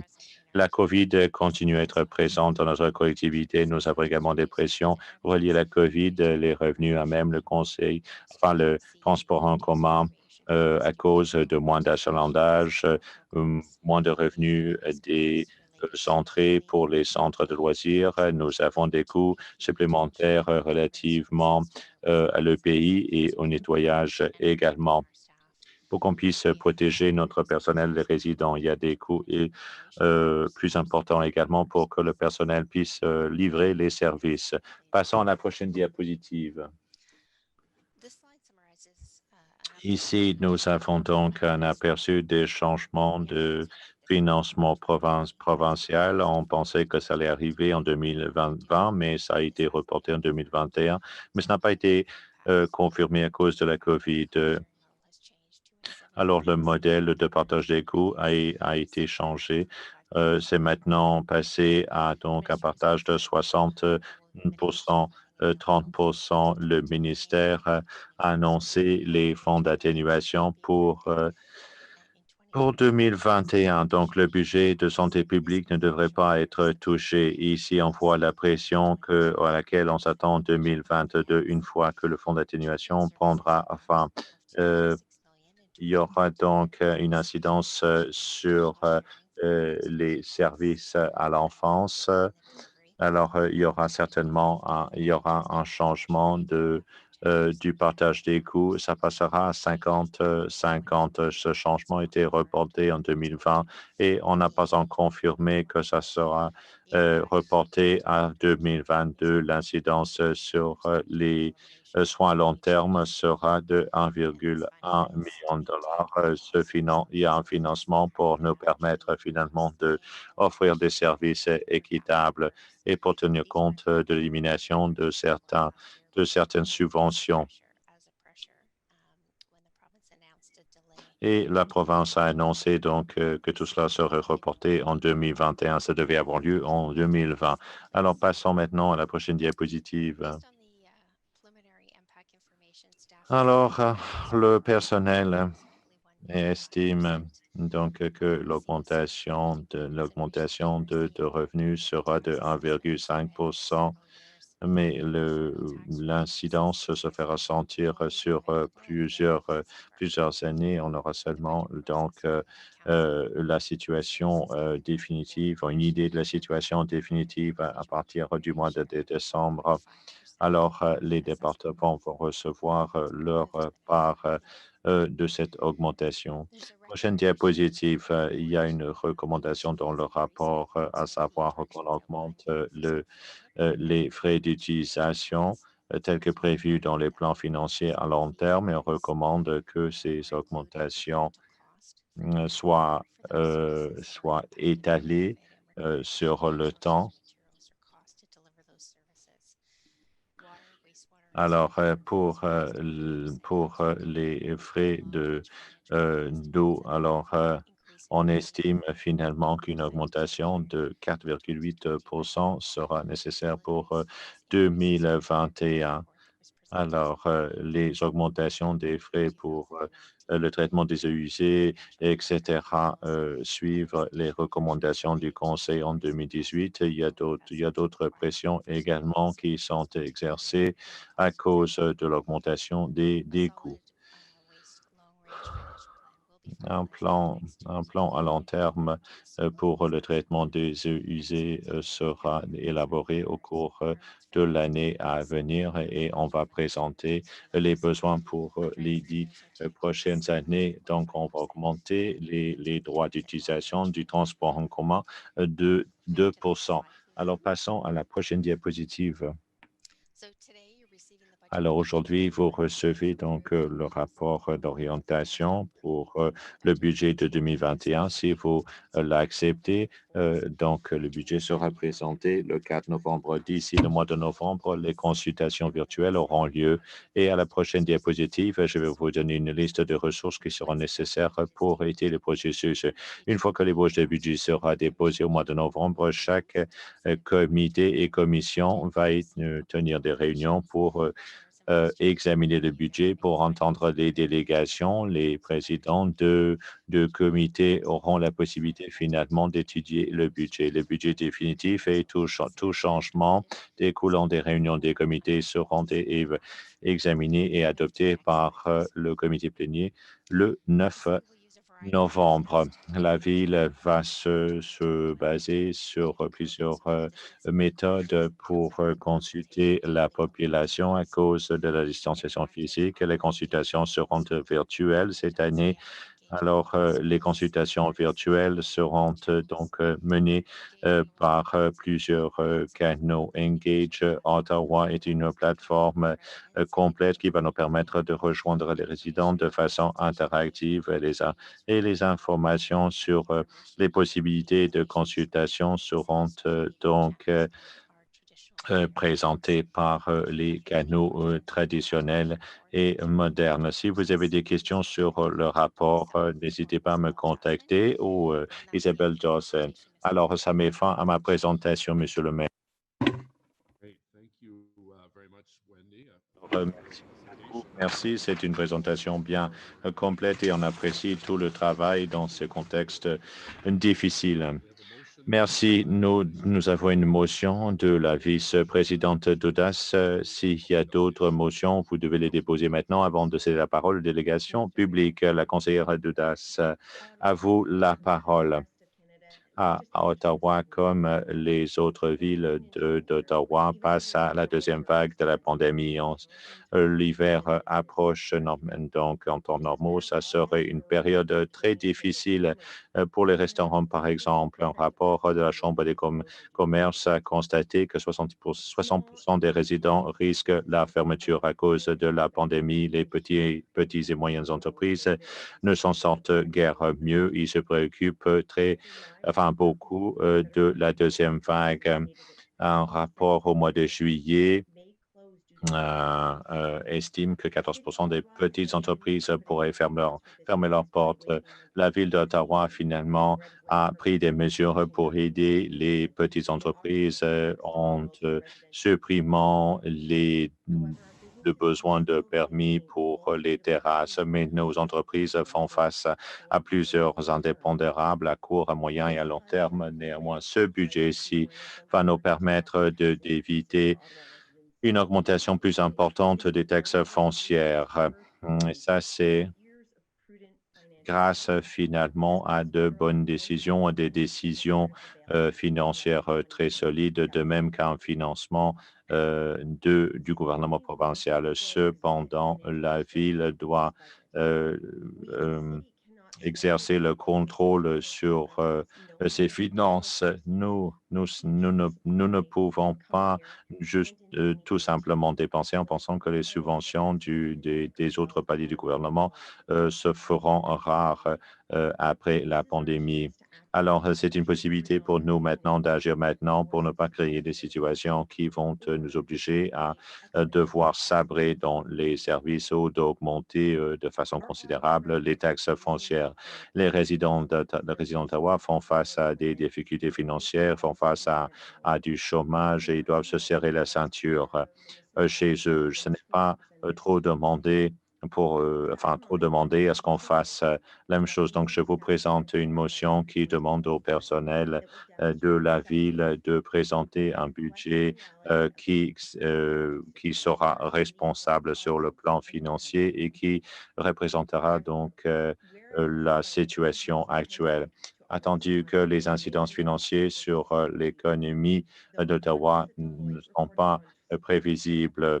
Les économistes de Deloitte ont dit le 23 septembre que le Canada ne va pas donc reprendre le poids de la bête avant la fin du deuxième trimestre de 2022. Attendu que les services de la ville ont connu une augmentation et une baisse de la demande en même temps. Et là, attendu que la ville fait face à des coûts financiers plus importants à cause de la pandémie. Attendu que la ville d'Ottawa, comme toutes autres municipalités de l'Ontario, ne peuvent pas avoir un déficit budgétaire sans une dérogation officielle. Attendu que Statistique Canada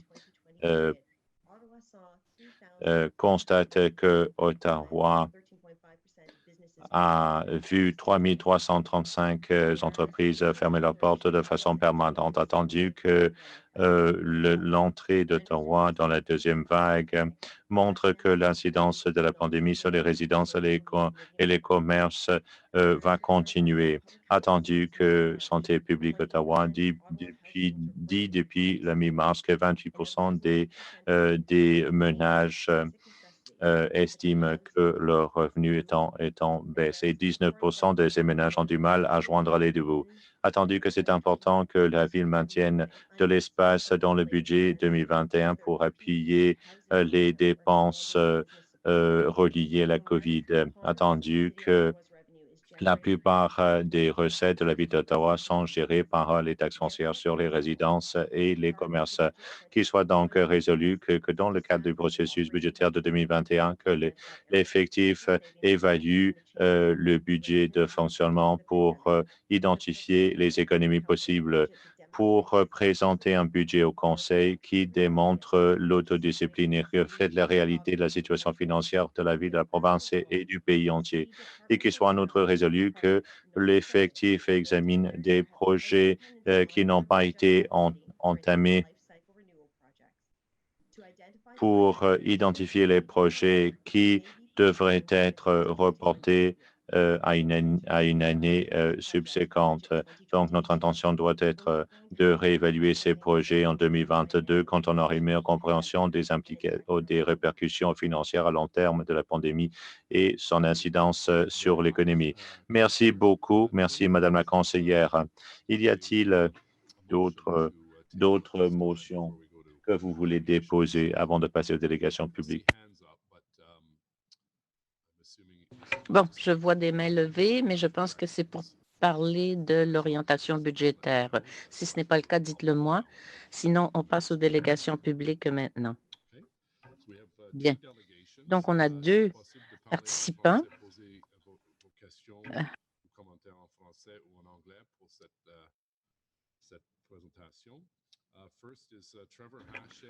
On a Trevor Haché de la coalition de transport en commun. Vous avez donc 5 minutes, Monsieur Haché. Bonjour, Monsieur le Président, Monsieur le maire Watson, personnel municipal, conseiller, conseillère. Comme la conseillère Doudas vient de l'expliquer, la ville et les résidents vivent une période bien difficile. Je voudrais m'assurer que les résidents de la ville verront leurs besoins humains satisfaits.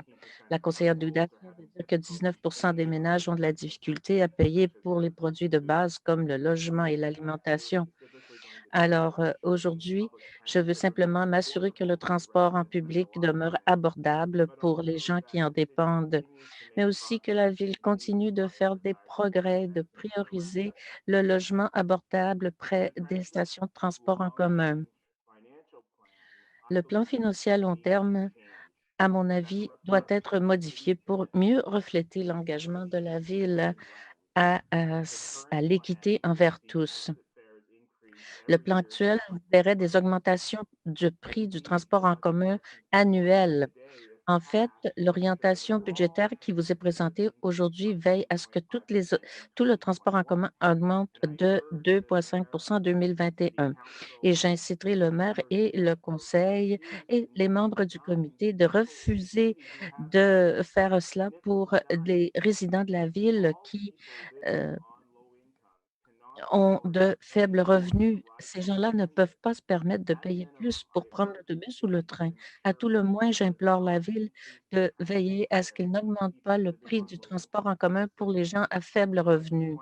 En particulier, le budget 2021 devrait geler le tarif des équipages d'autobus, comme ça a été le cas depuis 2 ans, et j'espère que cette tendance sera maintenue. Il faut imposer un gel de tarifs. Alors, je vais maintenant passer au logement abordable près des stations de transport en commun. La semaine dernière, 67 organismes ont écrit à la ville et au conseil municipal avec des demandes relatives au budget et portant sur le logement abordable et l'itinérance. Comme vous le savez tous, la CT a déclaré un état d'urgence en janvier. On dirait que ça fait tellement longtemps. Mais l'urgence s'est aggravée à cause de la pandémie et on sait qu'il y a des milliers de personnes qui risquent d'être chassées de leur logement parce qu'elles n'arrivent pas à payer leur loyer. Alors, on a parlé de cela sur les médias locaux à la fin de septembre. Les refuges de la ville d'Ottawa accueillent à peu près 2000 personnes par soir. Les 2500 ménages à risque d'éviction est beaucoup plus élevé que tout ce qu'on peut admettre dans les refuges. Depuis la semaine dernière, d'autres organismes ont demandé à la Ville de prendre des mesures dans son budget de 2021. Dans la lettre qui a été distribuée à tous les conseillers par le greffier, il y a 69 organismes qui ont signé cette lettre. Et je vais citer une partie de cette lettre maintenant.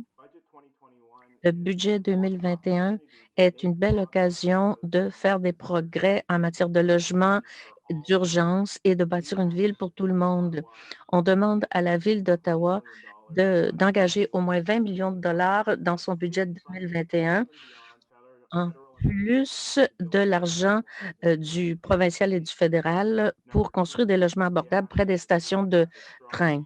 Ensuite, on demande que la Ville adopte un règlement de zonage pour que 25 des nouveaux logements soient des logements abordables en mettant l'accent sur les logements à moins d'1 kilomètre des stations de transport en commun. Et troisièmement, on demande que la Ville veille à ce que tous les terrains non occupés à 1 kilomètre des stations de train soient réservés pour le logement abordable et que la Ville prévoit des propriétés. Une minute. Alors, j'ai des questions pour le personnel. Je n'aurai pas le temps de les poser, mais je me demande si la Ville ne pourrait pas réduire ses dépenses sur autre chose et dépenser plus sur cela. Mais je pourrais vous donner ces informations plus tard. Mais j'aimerais poser des questions personnelles, à savoir comment le budget va-t-il refléter les besoins humains de nos résidents? Pourquoi est-ce que l'orientation budgétaire prévoit une augmentation de 2,5 de tous les tarifs du transport en commun, y compris pour les personnes qui sont à faible revenu? Et comment est-ce que le budget reflète les objectifs visés pour l'itinérance? Il faudra ajouter des ressources derrière le plan décennal si on veut atteindre les objectifs. Merci de votre bon travail pendant cette période très difficile. Merci, Trevor. Avez-vous des questions à poser à M. Haché? Conseiller Ménard. Merci, Monsieur le maire. Merci, Monsieur Haché.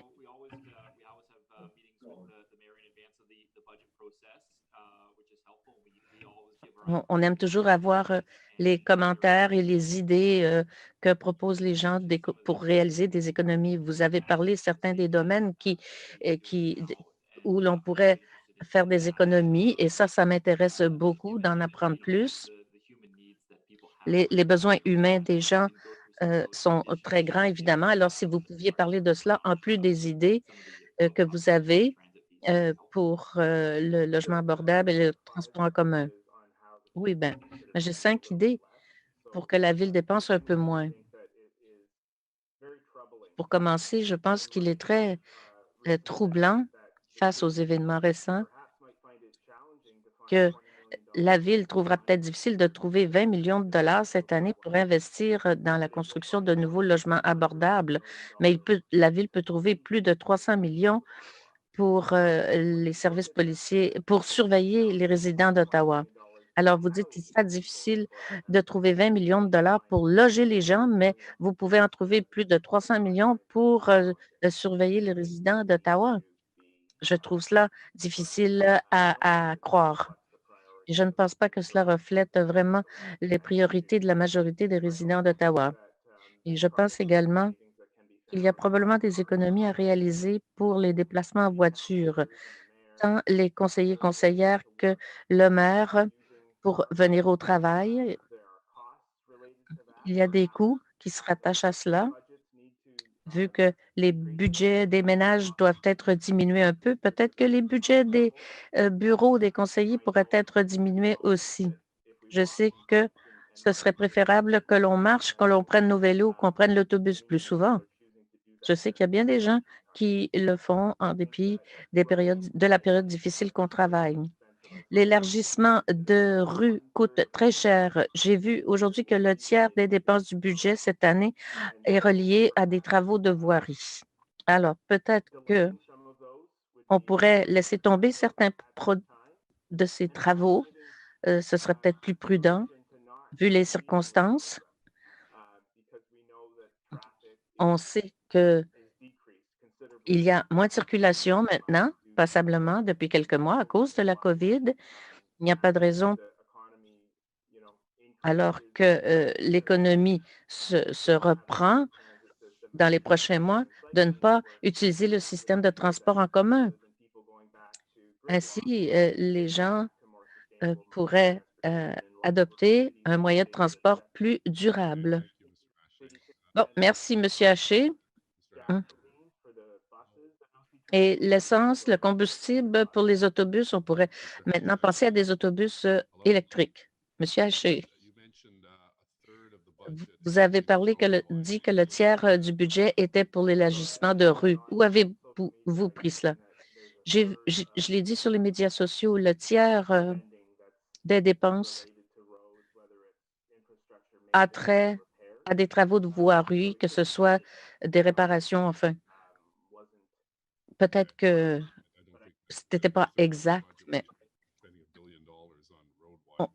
on ne va pas dépenser 1 milliard sur l'élargissement de rues, ça c'est certain.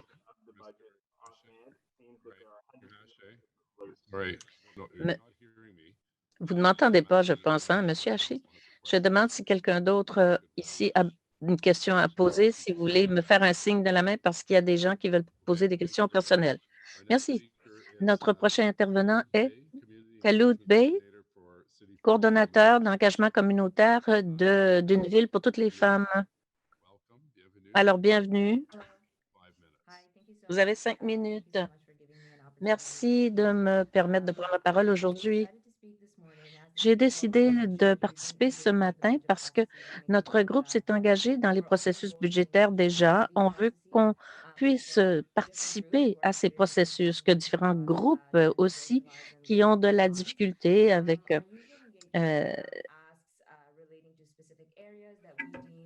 on a, nous, des priorités auxquelles on devrait accorder une attention, mais aujourd'hui, je voulais vous parler davantage sur le peaufinage qu'on peut apporter à votre processus pour aider ces groupes.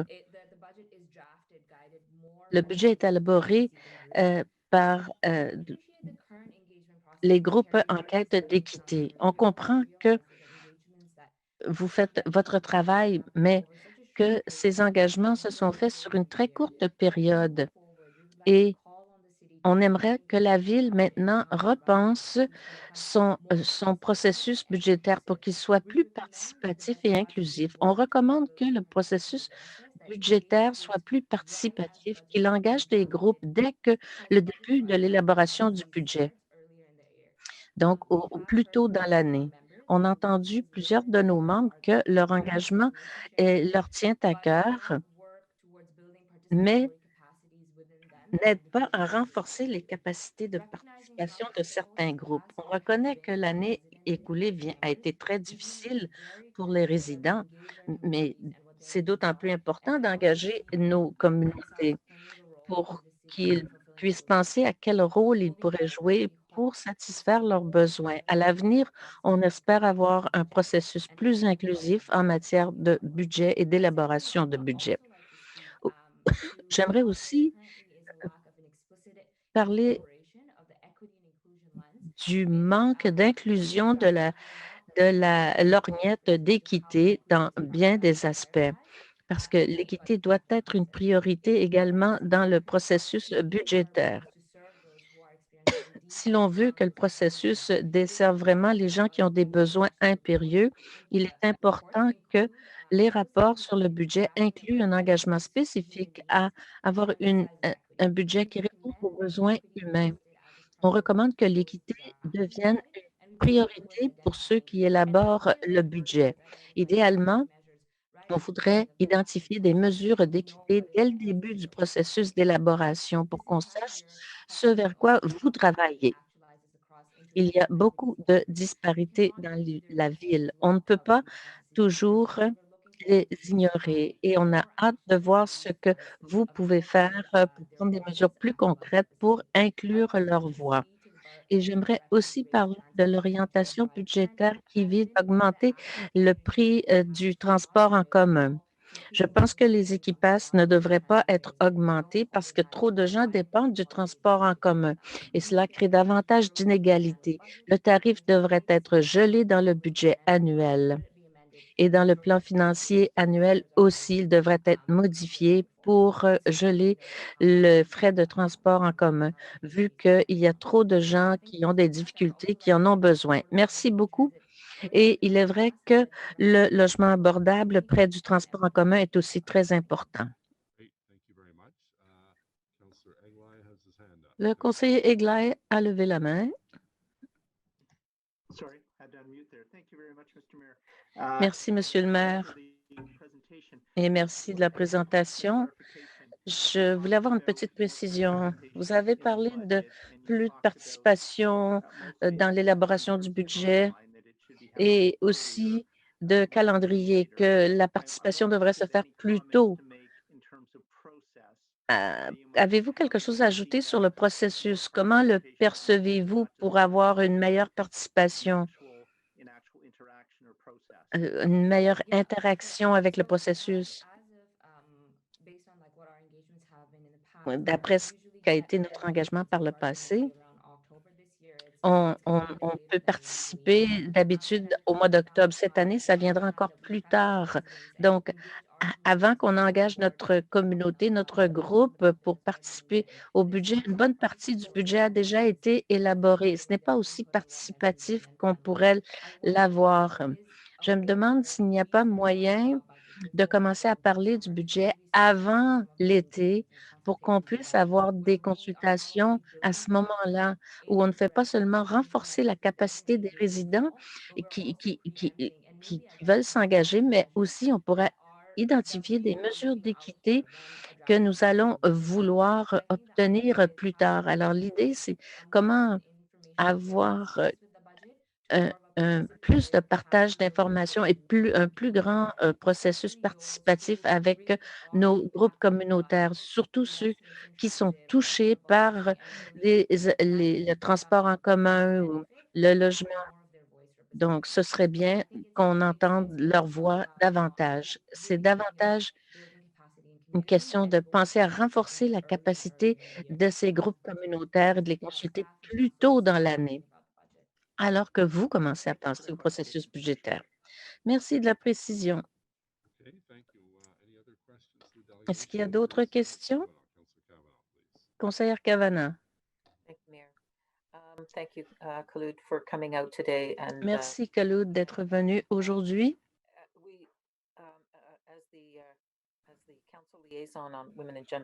Comme liaison au comité des femmes et de l'équité, on a essayé de travailler sur ce processus, mais on a besoin de votre contribution. Et on aura une séance, moi-même et des collègues, le 19 octobre. Et Kawi est bien sûr la bienvenue avec le conseiller Leeper et le conseiller Brockington. On vous invite à venir pour nous faire part de vos préoccupations. Une chose qui est particulièrement préoccupante, c'est le transport en commun. Qui utilise l'autobus maintenant et le train? Il y a moins de gens qui s'en servent, c'est vrai, mais ce sont souvent les gens qui sont le plus dans le besoin parce que ceux qui ont un emploi à domicile et qui restent à domicile n'en ont pas besoin. Est-ce que ça vous préoccupe, cela, le transport en commun pour le moment? Oui, merci de la question. C'est ce que Trevor a dit avant. On sait que l'achalandage du transport en commun est élevé, surtout pour les gens qui n'ont pas de véhicule, pour les mères célibataires qui doivent avoir accès à différents services ou même faire l'épicerie. Ils sont déjà touchés par la réduction du service euh, et l'augmentation du tarif maintenant aggrave encore plus leur situation. Alors, je pense que cela se rattache à mes commentaires sur l'équité et l'inclusion aussi. Quand on parle d'orientation budgétaire, il faut penser à cela, inclure cette lorgnette d'équité. Alors, qui sera touché le plus par cette augmentation de tarifs? Est-ce qu'il n'y a pas autre chose qu'on pourrait faire pour aider ces groupes? Parce que les temps sont durs pour certaines personnes. Les gens qui vivent en milieu rural ou les gens qui vivent en milieu urbain où les services ont été réduits ou les gens qui ne sont pas près des lignes de train non plus.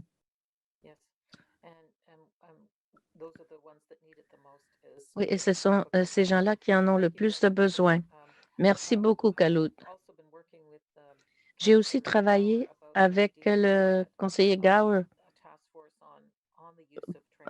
et pensé à créer un groupe de travail sur le transport en commun pendant cette période difficile. Je serais intéressée par son point de vue. Bon, merci. Est-ce que quelqu'un d'autre a une question? Merci beaucoup. Maintenant, question au personnel. Conseiller El Chantiri. Merci, Monsieur le Président. Merci, Wendy et votre équipe pour nous avoir présenté le budget. Wendy, l'une des questions que je voulais poser, c'est au sujet de l'évaluation foncière, la hausse de l'évaluation foncière. À quoi vous attendez-vous? On s'attend à 1,5 qui représente à peu près 26,5 millions de dollars. 1 pardon, représente quoi? 18 millions? À peu près 17,4 millions pour 1 À la diapo 10, Wendy, vous avez parlé de participation du public.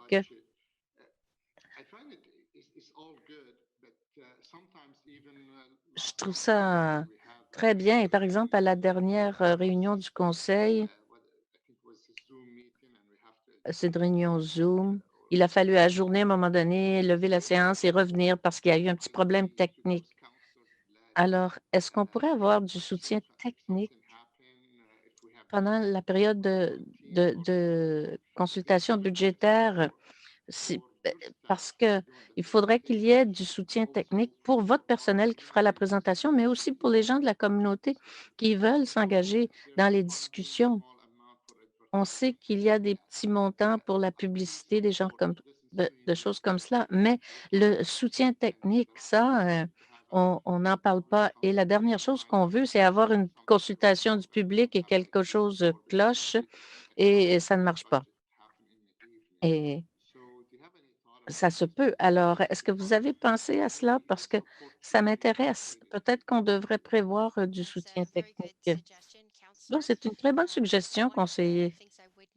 L'une des choses que je dirais, c'est que le personnel et le public qui veulent peuvent aussi téléphoner, vous savez.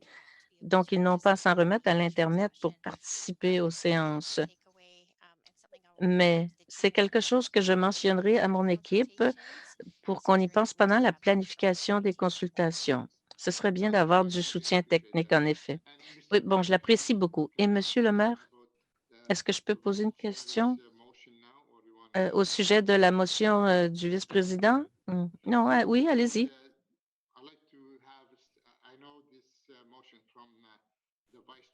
Je sais que la motion du vice-président est... Je voudrais savoir ce qu'en pense le personnel. Étiez-vous au courant de cette motion? Qu'est-ce que ça veut dire vraiment, là, dans la réalité?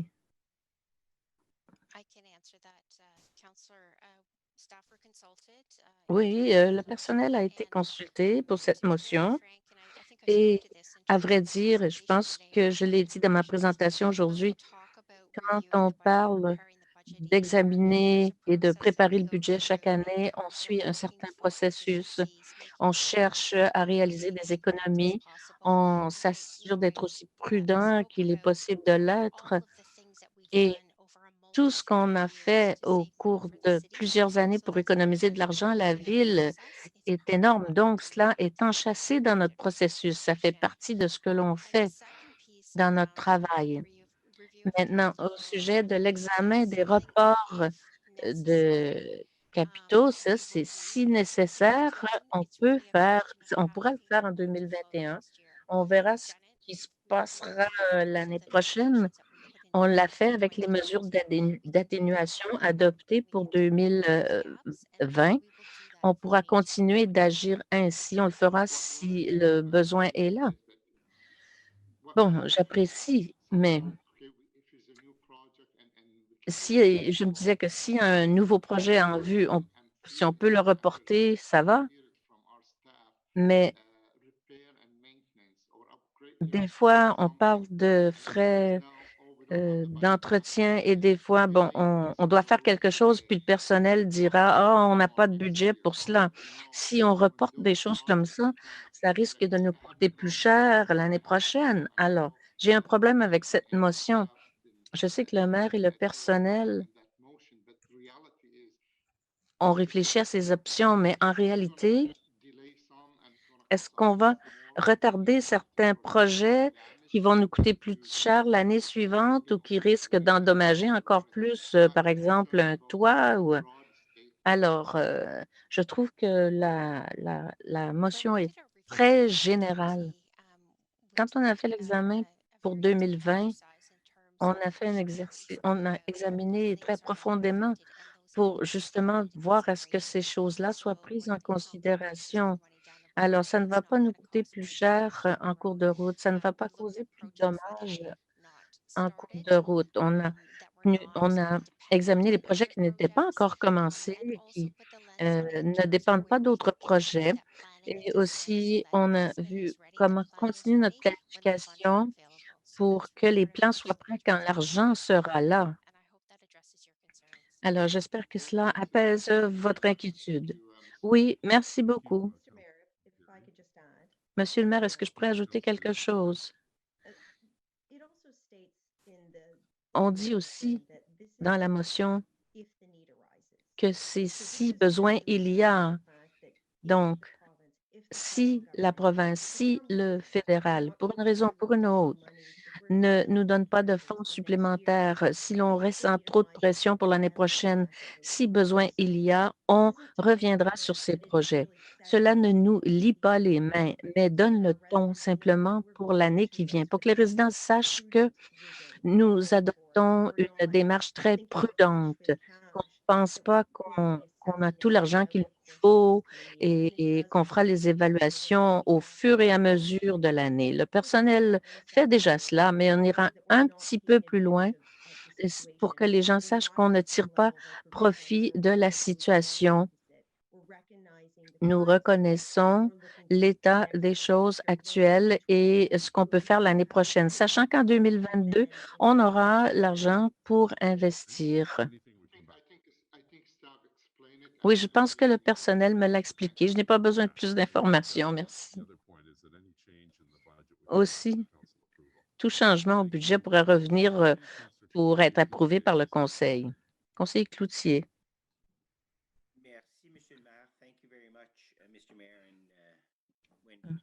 Merci, Wendy, de la présentation et tout le travail que vous faites.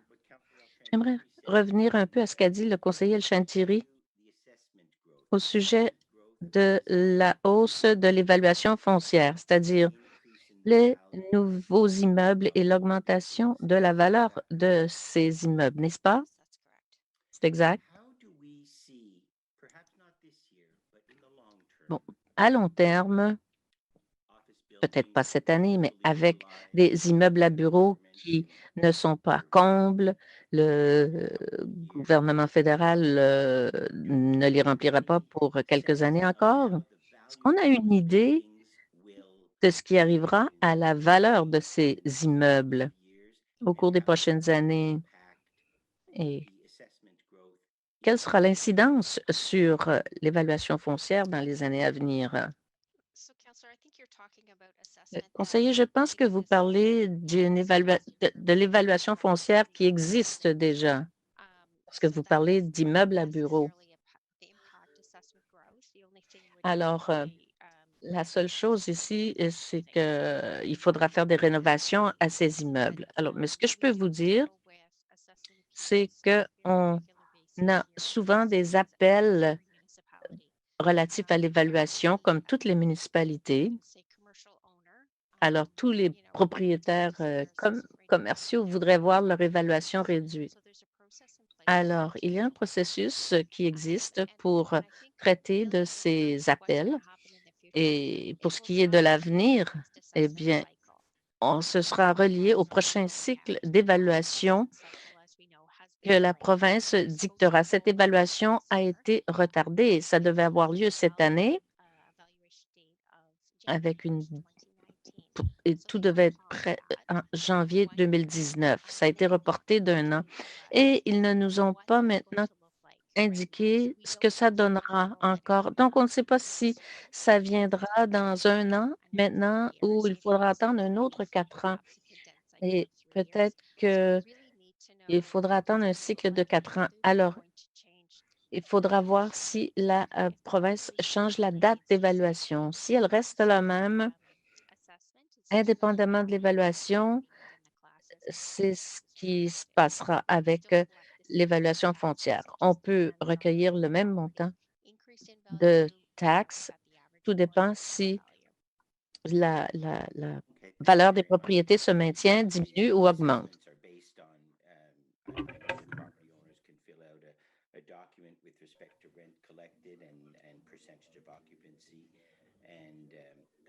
That impacts the assessment of the property. And as you said, property owners who might be renting their buildings to a restaurant, and the restaurant may or may not continue in business, and thus the value of the property would go down. And so I just want us to be cognizant of how that will impact potential revenues for the city in the years to come.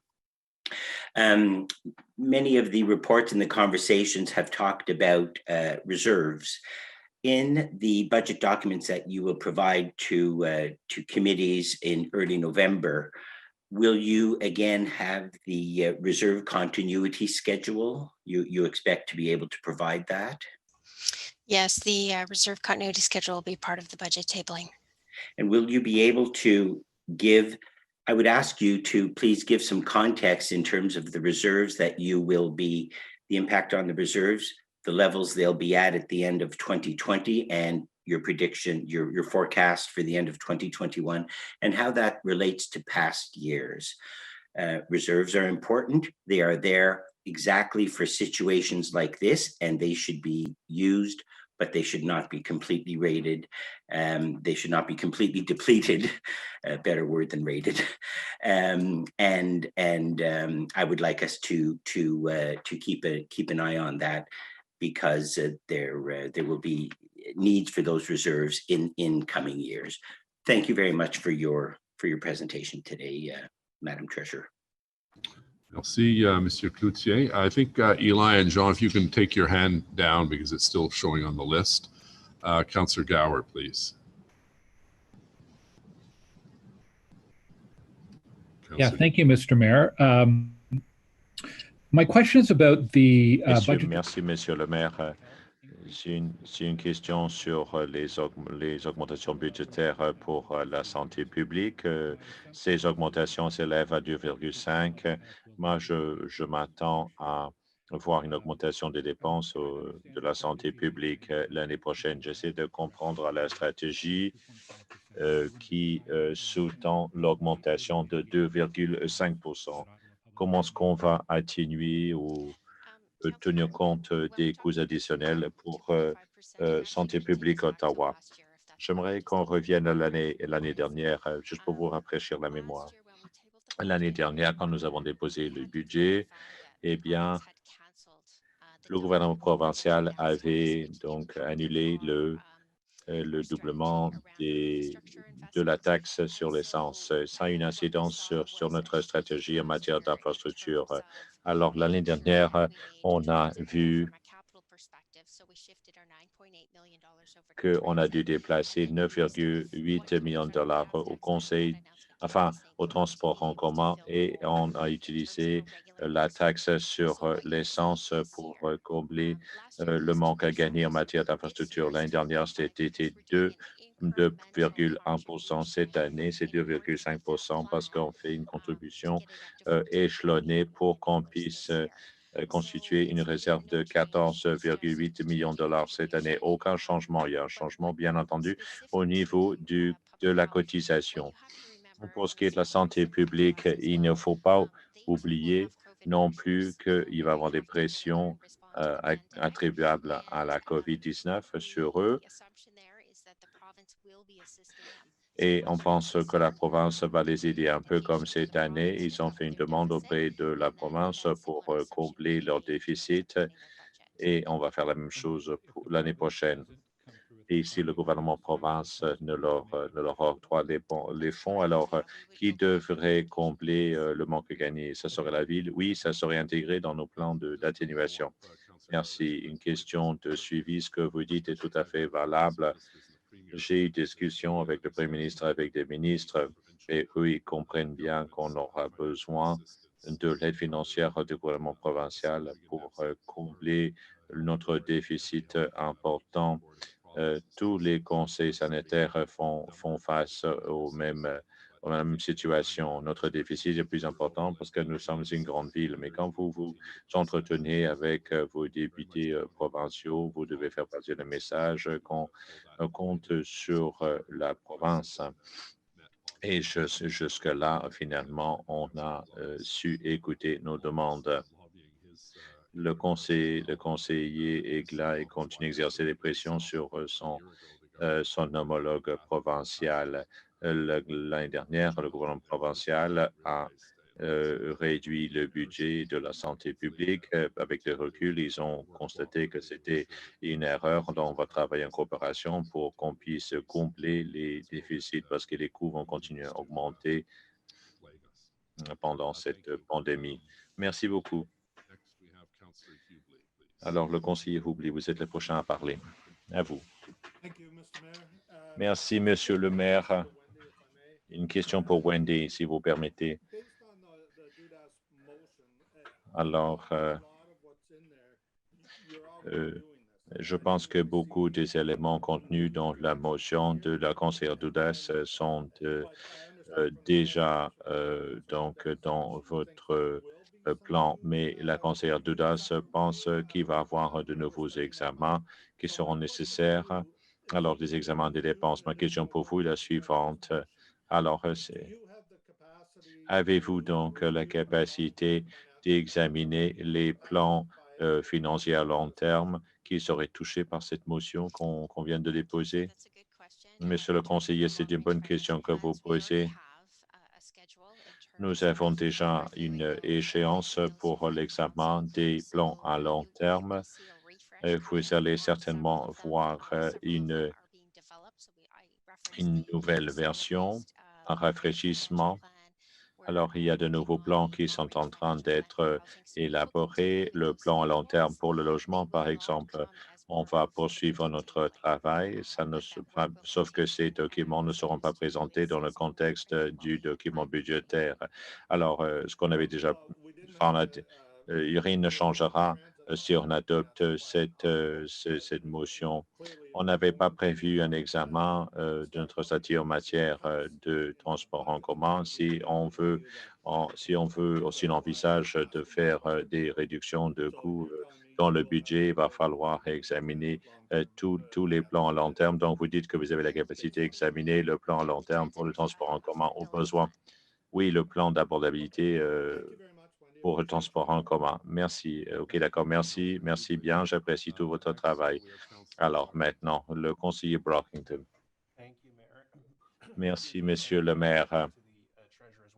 J'aimerais remercier la trésorière. Merci pour un rapport solide. Madame la trésorière, pourriez-vous nous envoyer une note de service sur les économies? Comme j'ai déjà dit, c'est une bonne nouvelle que vous devriez présenter. Pourriez-vous nous envoyer une note de service pour dresser une liste des économies qui ont été possibles depuis 5 ans? Où est-ce que vous êtes allé chercher les économies? Vous n'êtes pas obligé de rédiger les paragraphes entiers, mais donnez-nous une liste très concise de vos réalisations pendant les 5 dernières années. Est-ce possible? Une note de service a été envoyée. Je ne me souviens pas quand exactement. Je crois que c'était en 2019 ou au début de 2020 qui présentait toutes ces économies. Je vais certainement refaire la note de service et la renvoyer à nouveau à tous les conseillers. C'est important, ça serait important d'inclure toutes les économies effectuées en 2020 également. Madame la trésorière, vous avez parlé dans votre présentation que vous pensez que l'aide financière de la province vont nous aider à combler le déficit de 100 millions de dollars jusqu'à la fin du premier trimestre de 2021. Et ensuite, vous avez parlé de mesures d'atténuation. Quel est le plan exactement? On pense que l'achalandage des transports en commun sera en baisse en 2021. Ça, c'est une énorme perte de revenus pour la ville d'Ottawa. Quel est votre plan? Je peux confirmer que le gouvernement provincial nous a dit que le financement de phase 2 va s'étaler jusqu'à la fin mars 2021. C'est une bonne nouvelle finalement à ce niveau. Et je travaille de près avec M. Mcarthur pour élaborer le budget et pour prévoir des mesures d'atténuation. On envisage peut-être geler les recrutements, geler les dépenses discrétionnaires également et au besoin différer ou mettre en pause certains projets en immobilisation. Quand je regarde la première partie de la motion de la conseillère de DAS, ça dit que dans le contexte du processus budgétaire de 2021, que le personnel municipal élabore tous les domaines, tous les postes du budget pour identifier les économies. Et cet examen inclura un examen des transports en commun, n'est-ce pas? Oui, vous proposez une augmentation du prix, enfin, du coût, en fait, d'un billet pour le transport en commun en 2021. Ça ne s'est pas produit en 2020. Comment est-ce qu'on va combler le manque à gagner entre les deux? Alors, je crois que l'augmentation pour 2020 relève de la discrétion du directeur général des services de transport. Il y a une motion qui a été adoptée par le Conseil. Il n'y a pas de décision qui a été prise pour ce qui est de cette question. C'est ça qui doit arriver en premier. Et ensuite, ça sera notre point de départ pour le reste du budget. Je ne veux pas vous mettre sur la sellette. Et je veux certainement faire un suivi avec vous après cette réunion, mais je pensais que du point de vue financier, qu'on devait prendre une décision en 2020 pour qu'on puisse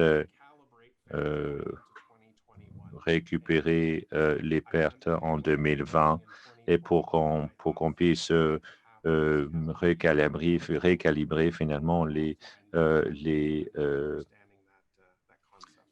prix des billets de transport en commun pour 2021. Je ne comprends pas. Mais merci beaucoup. La conseillère Cavana, vous avez la parole. Merci, Monsieur le maire. Merci à la trésorière également de tout son travail acharné. Alors, pourriez-vous peut-être nous rafraîchir la mémoire pour ce qui est des coûts du coup de ne pas augmenter le prix des laissez-passer ou des abonnements pour ceux à faible revenu. Je pense qu'on a estimé cela à 400 millions de dollars. C'était le coût l'année dernière, mais je pourrais 440 000, vous dites, si on annule l'augmentation du prix des abonnements pour les gens à faible revenu, c'est ça? Oui, d'accord. Est-ce qu'on pourrait demander au gouvernement provincial de nous aider? Avec la collecte de données, ça serait intéressant de voir quel genre de personnes utilisent le bus. On voit que l'achalandage est en baisse. C'est un service essentiel, mais en même temps, on dépend beaucoup des ventes de billets et personne ne prend le transport en commun. Les transports en commun sont un service essentiel à Ottawa. C'est quelque chose qu'on devrait peut-être dont on devrait parler avec le gouvernement provincial. Et alors, les transports en commun est un service essentiel. Et voilà, moi, je pense qu'il faudrait annuler l'augmentation pour les abonnements pour les personnes à faible revenu. Le gouvernement provincial nous a envoyé un chèque la semaine dernière pour 75 millions de dollars pour combler le manque gagné. Donc, ils payent la réduction et on a une deuxième demande qu'il va falloir faire d'ici quelques semaines. Mais de toute évidence, on ne tient pas compte du fait qu'on a fait augmenter le prix des abonnements pour les gens à faible revenu. Ça exigera une autre demande plus précise, n'est-ce pas? Et pour la santé publique maintenant, la santé publique est sous-financée depuis bon nombre d'années. On a gelé le montant, il n'y a pas eu d'augmentation du budget de la santé publique. La santé publique est fort importante aujourd'hui. Donc, j'espère que nous allons voir cela comme étant une priorité. Moi, je siège sur le conseil sur la COVID-19. C'est très difficile à gérer les programmes et on les gère bien, mais il faut qu'on montre un certain niveau de respect. Alors, le gouvernement provincial va élaborer son budget ou déposer son budget au mois de novembre. Et est-ce qu'on va nous donner un préavis pour ce qui est des changements? Alors, je vais répondre à votre première question. J'ai donc des statistiques ou des chiffres que je pourrais vous donner.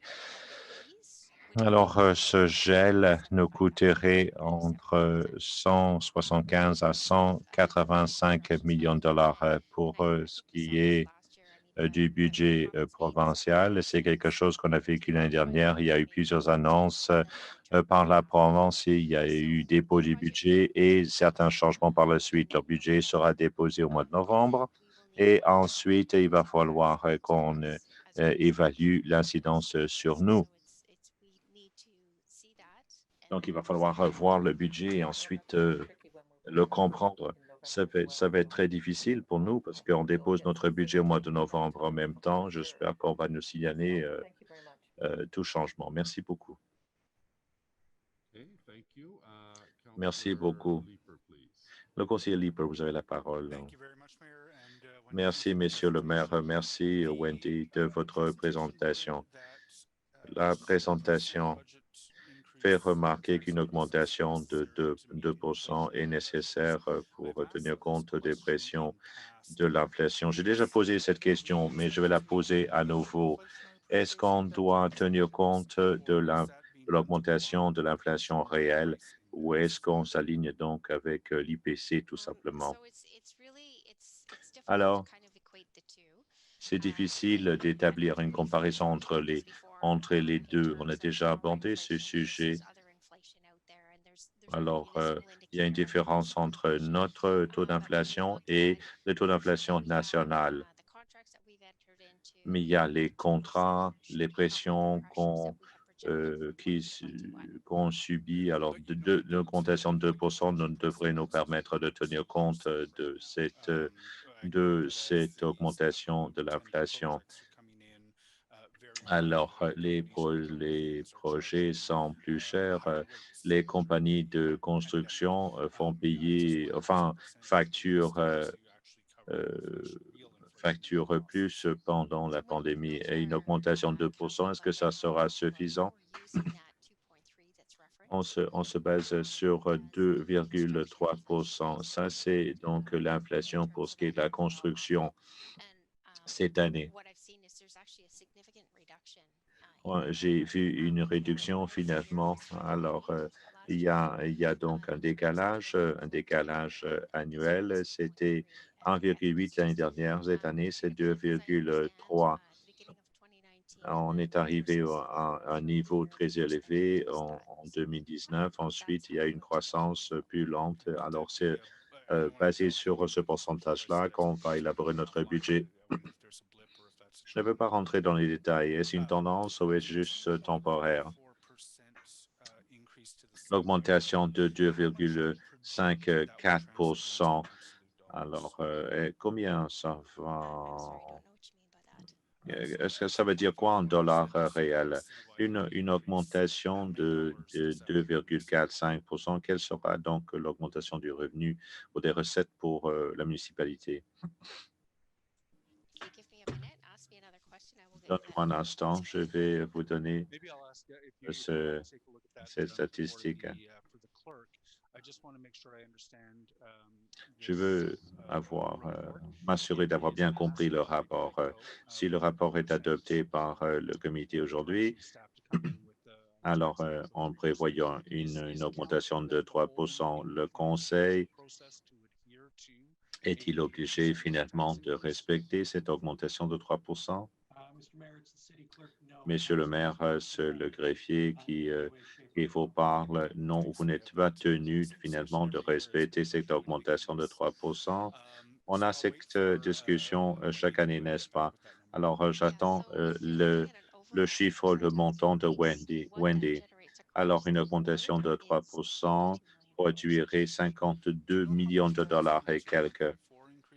Et combien provient donc de l'augmentation de 2,54%? Je n'ai pas ce montant-là. J'aimerais connaître ce montant. Pourriez-vous peut-être aller chercher le montant après la réunion? Alors,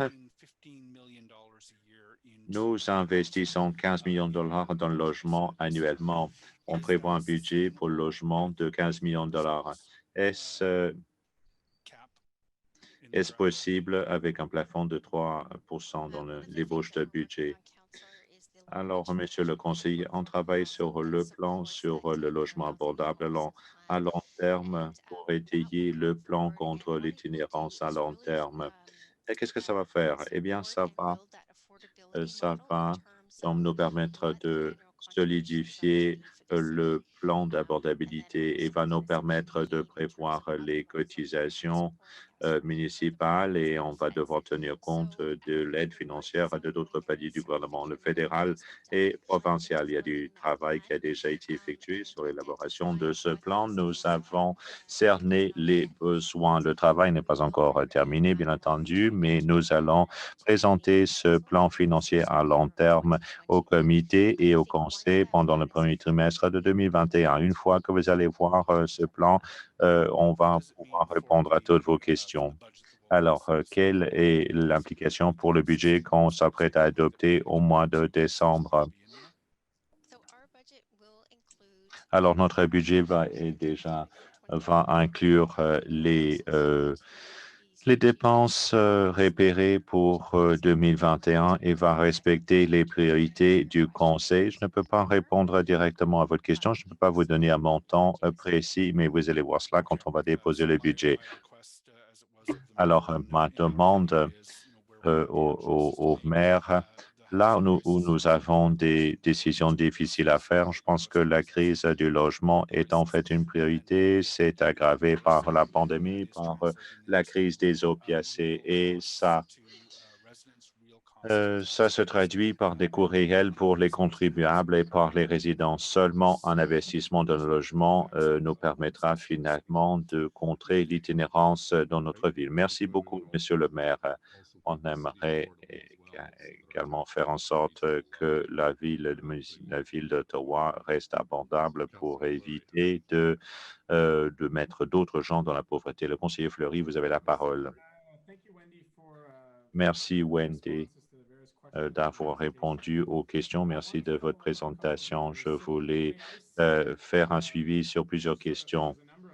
D'après ma compréhension, il y a plusieurs ensembles de questions dont le transport en commun. On semble être sur la bonne voie.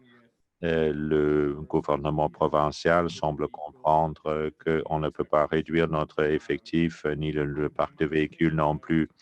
Mais là où je ne comprends pas vraiment, vous présentez un déficit pour cette année. Alors, comment est-ce que vous tenez compte des services sociaux, dont le logement et la garderie? Ça doit être une partie intégrante de la relance économique, n'est-ce pas? Alors, tout cela exige finalement une modification de notre démarche. Et ensuite, il y a les services de loisirs. Nous avons des stades, des piscines qui ne peuvent pas produire autant de revenus. On l'a vu dans votre rapport d'ailleurs. Alors, je me demande comment est-ce que vous allez prévoir les recettes de ces services. Il faut tenir compte de la période de la COVID-19, mais il faut peut-être planifier pour l'avenir, pour la période post-pandémique. Alors, on aimerait avoir vos idées là-dessus sur les services sociaux, les garderies, le logement et les recettes, à même les services de loisirs. Alors, le gouvernement provincial nous a beaucoup aidé à combler nos besoins en matière de services sociaux et de de garderie également. Nous avons reçu des millions de dollars de la province pour les services sociaux cette année. Le gouvernement provincial nous a appuyés respectivement au service de loisirs. Vous semblez parler de quelque chose qui est tout un défi pour nous. C'est très difficile pour nous de prévoir l'avenir. Quand on va déposer le budget, on va effectuer nos meilleures prévisions basées sur le niveau d'utilisation, d'achalandage de ces centres de loisirs. Et à partir de là, on va pouvoir prévoir les recettes. C'est important que vous compreniez également que les règlements provinciaux prescrivent finalement l'offerte de services en voie maintenant que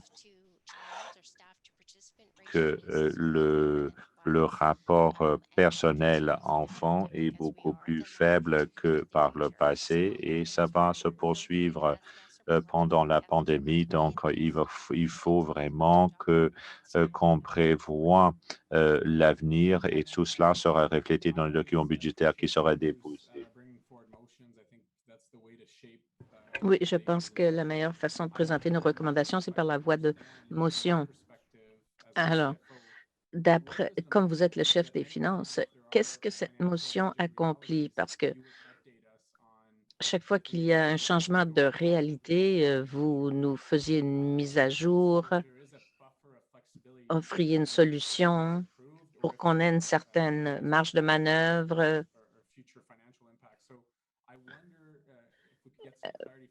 Là, je me demandais si on pouvait avoir des précisions sur la façon dont vous interprétez cette motion. Et puis aussi, quel sera le risque pour le budget de fonctionnement par opposition au budget des immobilisations? Parce que j'ai l'impression que c'est surtout axé sur les immobilisations et cela dépend vraiment beaucoup d'autres sources de financement. Conseiller, je pense que la motion a bien tenu compte de notre démarche pour 2020 et si jamais il nous faut agir ainsi en 2021, cela nous guidera dans ce que nous avons à faire si jamais on doit trouver d'autres économies à cause de la persistance de la COVID. Alors là encore, cela complète très bien le processus que nous avons entamé et on vous reviendra, on vous fera un rapport s'il y a un changement, si on a besoin davantage de mesures d'atténuation comme on l'a fait pour le deuxième trimestre et les prévisions de fin d'année. Oui, j'apprécie toujours ces rapports de mise à jour sur la délégation de pouvoir ou sur vos projections. Alors, merci. Merci, Monsieur le maire.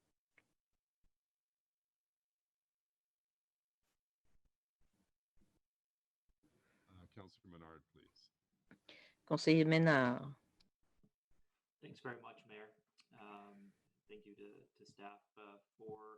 Merci, Monsieur le maire. Merci au personnel de la présentation.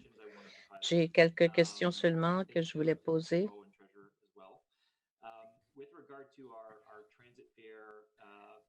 Au sujet du tarif du transport en commun et de l'augmentation prévue, comme vous le savez, l'achalandage a chuté et toute augmentation de tarifs va en décourager d'autant plus d'utiliser le transport en commun. Alors, l'augmentation toucherait évidemment les résidents à plus faible revenu. Alors, d'après ce qui nous est proposé, avez-vous l'intention d'augmenter aussi le prix des laissez-passer de 2,5 ou pensez-vous geler ces prix cette année encore? On pourrait prendre cela en considération dans l'élaboration du budget, oui. D'accord, j'apprécie.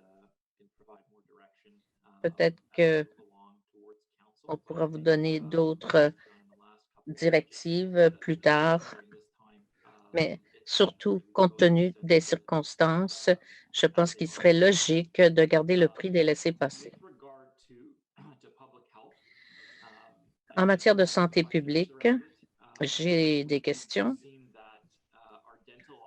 On vient de voir que les bureaux de dentistes pour les résidents à faible revenu vont fermer.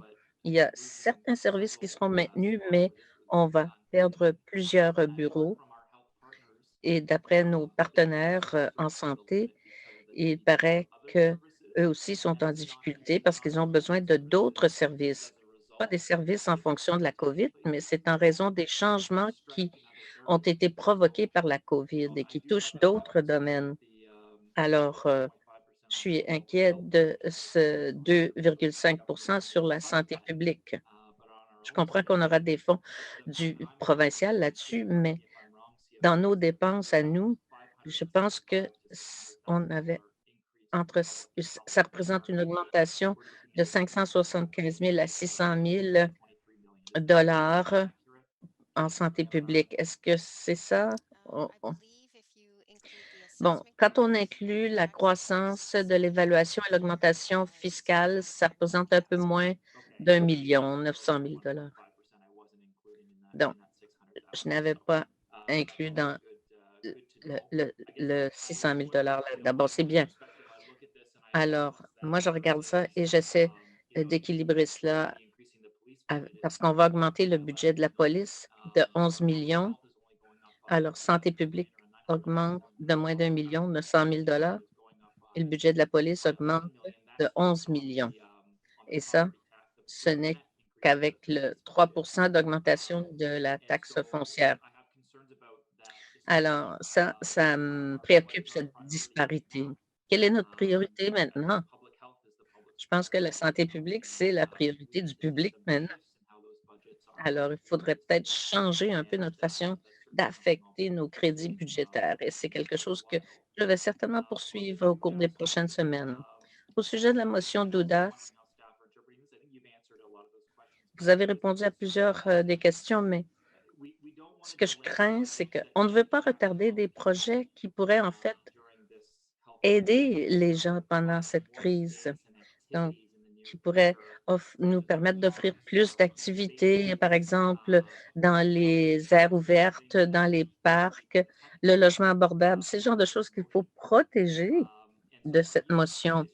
Alors, d'après vous, pensez-vous que les espaces verts et les parcs seraient inclus dans le report possible de projets?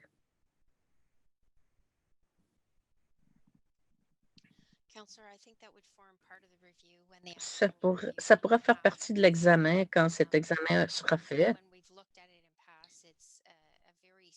Par le passé, je peux vous dire que l'exercice a toujours été très bien structuré. On se penche sur des projets, on accorde la priorité aux projets qui ne sont pas encore commencés. Si on n'a pas pris d'engagement financier et que ça ne nous coûtera pas plus cher. Et si les projets peuvent être reportés en 2021. Donc, vous dites que les parcs et les espaces verts pourraient être inclus là-dedans. Eh bien, ça dépend des projets qui n'ont pas encore été commencés, mais je peux certainement vérifier cela avec M. Willis au sujet des principes directeurs qu'on va adopter pour cet examen, si nécessaire. Et est-ce qu'il y a des projets de logement abordable qui seront inclus là-dedans? Je vous dirais que non.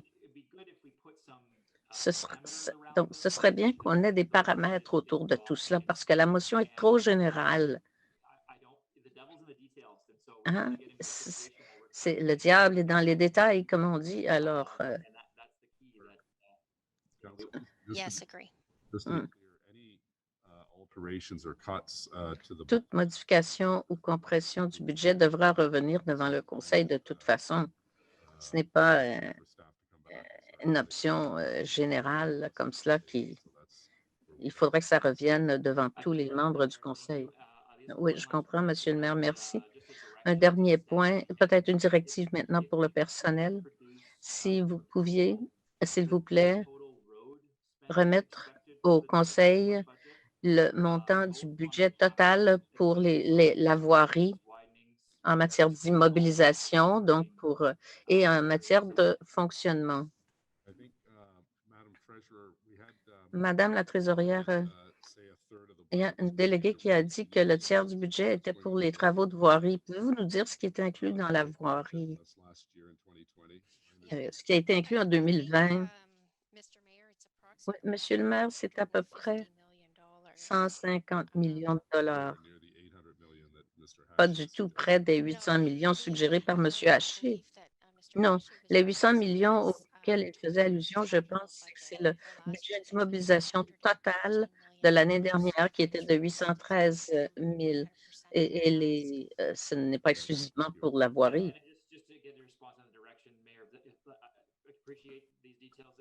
Bon, j'apprécie le détail, mais je pense que ça nous aiderait vraiment d'avoir quelque chose sur papier. Alors, pouvez-vous me présenter cela sur papier, ce qui est prévu dans le budget de 2021 en immobilisation et en fonctionnement pour les routes? Oui, ça ferait partie de notre dépôt au budget le 4 novembre. Tout cela sera inclus dans le budget. Oui, mais dans plusieurs sections, n'est-ce pas? Mais moi, ce que je demande, c'est un document complet là-dessus. Ça me serait très utile. Bon, conseiller Glay. Merci, Monsieur le maire. Merci, Madame la trésorière, de votre présentation bien détaillée. Et merci à mes différents collègues qui ont soulevé la question au sujet du budget de la santé publique. Ce sera vraiment difficile cette année. On sait qu'on aura un gros déficit et on sait que la COVID n'arrêtera pas le 31 décembre non plus. Alors, les problèmes vont et les dépenses vont perdurer certainement en 2021. Je pense qu'on aura une discussion bien robuste sur ces enjeux-là. Ma première question en est une de suivi vraiment sur quelque chose que d'autres ont dit avant moi, comme le conseiller Fleury, sur les services communautaires, les immeubles communautaires. Et vous avez dit, Madame la trésorière, que vous alliez nous présenter les meilleures prédictions possibles, à savoir quels immeubles seront utilisés. Alors, je me demandais si je pouvais aussi vous demander, à la demande de mes résidents des groupes communautaires, il y a des gens qui sont responsables de la location d'immeubles pour la ville ou des usagers réguliers d'immeubles. Je me demandais si on ne pourrait pas faire quelque chose pour les groupes communautaires, les associations communautaires en particulier. On permet des locations maintenant. On pourrait penser à investir un peu plus d'argent pour assurer l'entretien de ces immeubles, pour respecter les critères de santé publique. Il y a une question qui a été portée à mon attention, les vestiaires, n'est-ce pas, dans les patinoires. Alors, je vous demanderais de penser à cela, ces aspects-là, quand vous ferez vos projections. Ce sont les gens de la communauté qui m'ont parlé de cela. Ça, c'est un commentaire, vraiment. Mon autre question, Madame la trésorière, porte sur ce qu'on fait simultanément à la contribution provinciale. Pouvez-vous nous dire si nous aurons assez d'agilité pour nous ajuster au niveau de contribution provinciale et fédérale? Si les programmes de partage de coûts qui visent à relancer l'économie, qui se remet de la COVID, est-ce qu'on aura assez de marge de manœuvre dans notre budget pour dire, le gouvernement provincial va investir 6 millions de dollars pour que la ville puisse aller de l'avant avec des projets, mais il faudrait qu'on rajoute 15 millions. Même chose avec le gouvernement fédéral. Alors, pouvez-vous nous dire si on aura cette capacité pour tirer parti de ces incitatifs, ces programmes incitatifs?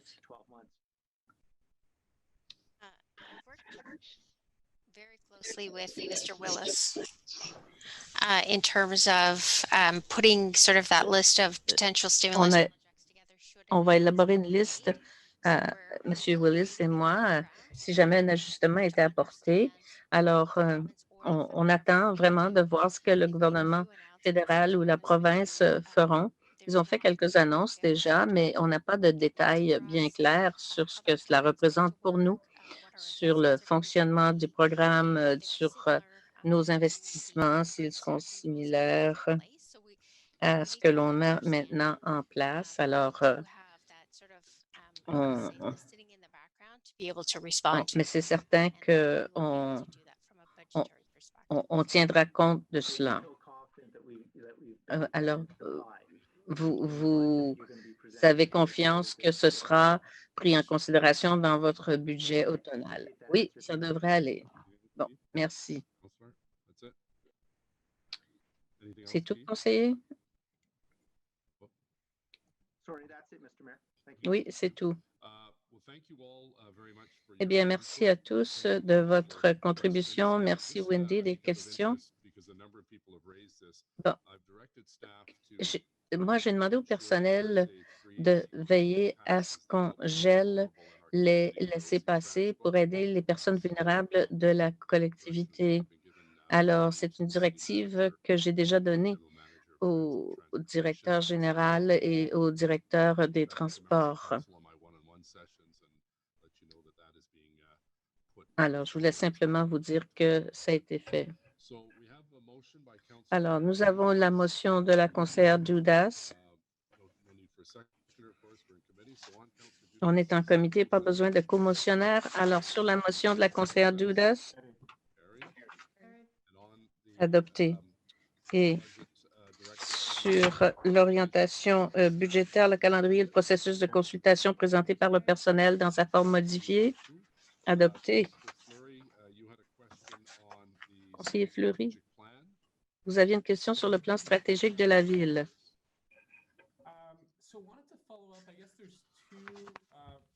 I prefaced my questions in the previous report, but I'm intrigued by some of the delays, and I appreciate the fullness of the report. I assume that there are impacts on most services because of COVID, some way, shape, or form. But there's two that I'm interested in particularly, and one is in community protective services under the priority thriving communities. And that's the first point, I believe, which is invest in recreation infrastructure and improve selected parks and facilities across the city. I'm raising it in the context of being a window of responses through the period. Also, as we know, infrastructure is a big economic driver as it employs a lot of residents in our region, so in our city. So want to understand more specifically, why do we assume there's delays there for this particular item? Mr. Mayor, it's Dan Chenier. That one is the $2.3 million allocation to each ward across the city. And the simple fact is of being able to schedule projects and do consultations, and the industry itself. What we've seen over since March is that certainly both the supply chain for things like play structures and park equipment, but also the ability to get contractors has been somewhat delayed. And so even though we are moving to work with each ward councillor to get these projects in the ground as soon as possible, reality is selecting projects and finalizing and consulting has simply taken a bit of a pause this year. And we think that that will have a bit of a ripple effect into certainly the later term of council. And in some cases, the actual building of the project may even go beyond. So it's primarily a pandemic slowdown of being able to process projects to get them in the ground. So can I assume, or by your response, is it more of a general update? Because I know of a number of local park improvements and so on that are funded and tendered. Those would proceed as expected. Is just you're seeing an overall delay in the entire program. Is that fair to say? Yes, we're seeing a delay in well, not all wards. Some wards deciding how they want to spend the incremental 100,000. In some wards, they were already working on existing projects and wanted to get those completed as a first priority, and we'll move on to the others. So it's a slight delay, but certainly in some wards, probably won't get as completed as quickly as first imagined. Okay, and then the other one, which is a different priority but relates to your services, Dan, is under priority service excellence through innovation. And that relates to the registration experience. And you know, I appreciate the latest information you were able to share with me recently. Has that changed from, or is that still on track from the conversation that your team's having with the latest provider? That is still on track. In fact, it's probably one case where the pandemic and the reduction in the volume of registrations and the volume of programs may actually help expedite a little bit, putting in all of our business requirements into the new system, because the volume has decreased significantly. It's made the task a little bit easier. So yes, we think we're moving ahead, and in fact may be able to catch up a little bit in terms of when we actually deliver. Oh, good. And then my final one, and this one's relating to childcare, is in the section Community and Protective Services, Priority Thriving Communities. And it's the invest in childcare services to improve accessibility, affordability, quality, and responsiveness of childcare across all wards. That's a very important one, and it was important prior to the pandemic, as per the work of CPS committee, and specifically under the leadership of Jason Sabourin, our director of childcare. But wanted to maybe get an update. Is there not a window of opportunities as childcare centers ever reopen with limited capacity to fast track some of these investments and some of the transformation that the team was hoping to bring this term? Yes, Mr. Mayor, it's a great question, because I think childcare, we've seen through the COVID response the importance of childcare in the community. I think where the team is at and what the delay is as a result of is the fact that they did in 2020 have to implement a new program, emergency childcare. So put that up and then bring it down. And there's a fair bit of work in terms of the financial reconciliation of those programs and work with those community agencies. As well, in this next phase, as we're trying to balance and understand what is the new COVID need for childcare in our community and the types of childcare that individuals need now. So that assessment, as we're bringing the sector back up and looking at the capacity of the sector to get back up, will be an important piece as we move forward. But it's just sheerly the pure work of the financial and the operating agreements and all the work we need to do to get those childcare agencies up and running and to see the impact on the capacity in the sector. The intent and hope with the team was that, and their approach with the sector was to do the work together around accessibility and quality, and develop task teams with those community organizations so that they could work on that together. They just have not had the capacity until the financial reconciliations are done and we have a better understanding of the need. The intent is merely that this be a delay, and that once the stability of the sector and the sector has reached some sense of stability and we have a better sense of the provincial program and the provincial funding allocations and supports to the program, that we would resume this work, or at least resume the planning early in the new year.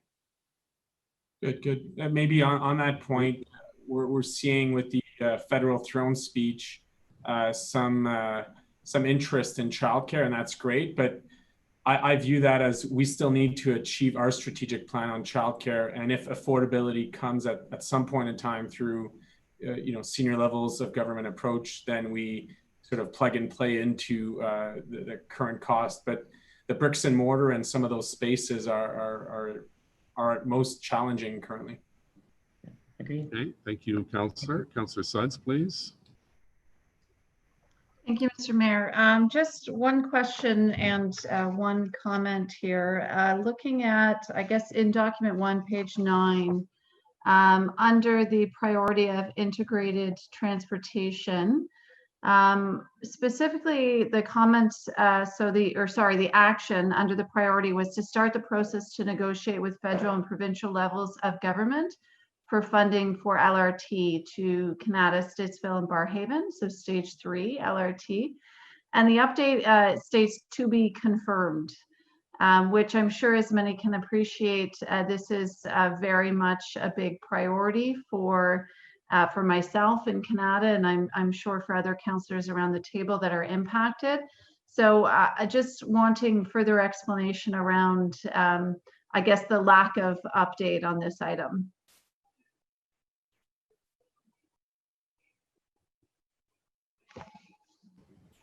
Who was that to, Councillor? I would assume perhaps to Steve Kay, City Manager's office. Yeah, sorry. Mayor, I was just trying to find my button. I'm so used to Teams and I was switching to Zoom, so I'm in the wrong place. Yeah, no, that one there is I can see why the council would say by putting that comment, it might not provide confidence, but the stage 3 is very much an active participation and work happening behind the scenes. The mayor's office is actually leading the intergovernmental relationship with the federal government and the province, and he's having discussions supported by staff. So I don't want to put the mayor on the spot, but Mayor Watson would probably have the latest update on who he's spoken to about this project. But staff are still diligent in preparing all the supporting material that we need to do to be able to apply for that money when it comes. Yeah, if I could offer a comment, Councillor Suds, Mr. Kanellakis is correct. This continues to remain a priority for the city. It's obviously longer term because it's a large amount of money, but we're very much committed to ensuring that we have both levels of government in place, because as you know, we don't have it within our affordability plan, but we want to follow the precedent that was set by the federal and provincial governments on their own, both funding the airport extension and the Trim Road extension in the East End. So we need to get LRT to Canada and Stittsville and to Barrhaven. And our goal is to continue to work with our partners at the federal and provincial level to see that dream become a reality, because obviously the fastest growing parts of the city are Barrhaven, Stittsville, and Canada, with Orleans coming in a close fourth.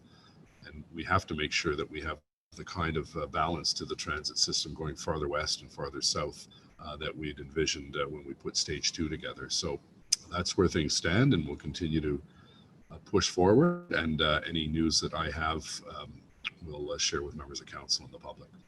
So thank you. Fantastic. Thank you. I appreciate that.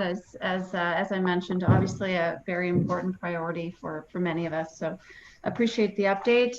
Lastly, I just wanted to comment. So page 8, as well as on page 12, connectivity is listed as one of the actions. So that's developing the Connectivity Ottawa strategy to support Smart City 2.0 strategy. This, of course, falls under both IT subcommittee as well as of course, up to FEDCO.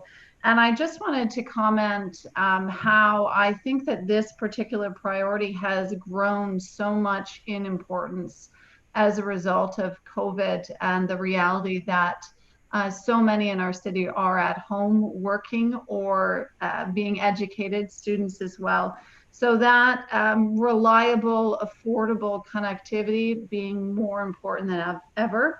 So I'm glad to see that it's listed here, the update that the development of the strategy is underway. I know I put forward an inquiry at ITSC a few weeks back related to this and looking at the city's role in providing internet as a public utility. And I look forward to further pursuing that discussion and that work moving forward. So I'm glad to see it here and happy to support that work moving forward. Thank you.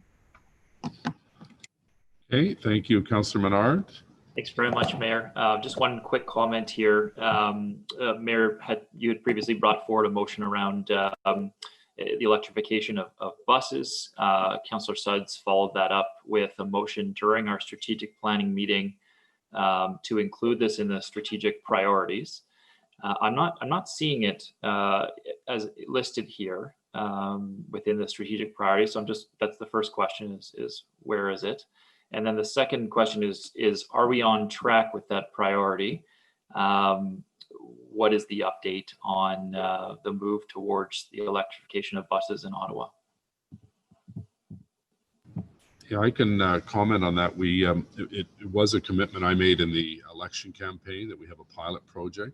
We're still on track. We're negotiating with the federal government because they have funds as well as the province in COVID funds. So I feel very confident that we will have a project up and running by next year at the latest. Okay, that's good to hear. And is it supposed to be in our strategic priorities? I don't see it there. I just don't know if staff omitted it or where it's supposed to be, but I do remember a Councillor Suds motion that put that in. So anyway. We'll give that to Mr. Kanellakis to see why it isn't in there. Okay, thank you. Okay, so we have to receive this document. Received? Received. Next that was held is the surrender of right of first offer 2475 Regina Street, Parkway House. Councillor Kavanagh, you had a question or comment on this one? Yes, Thank you very much.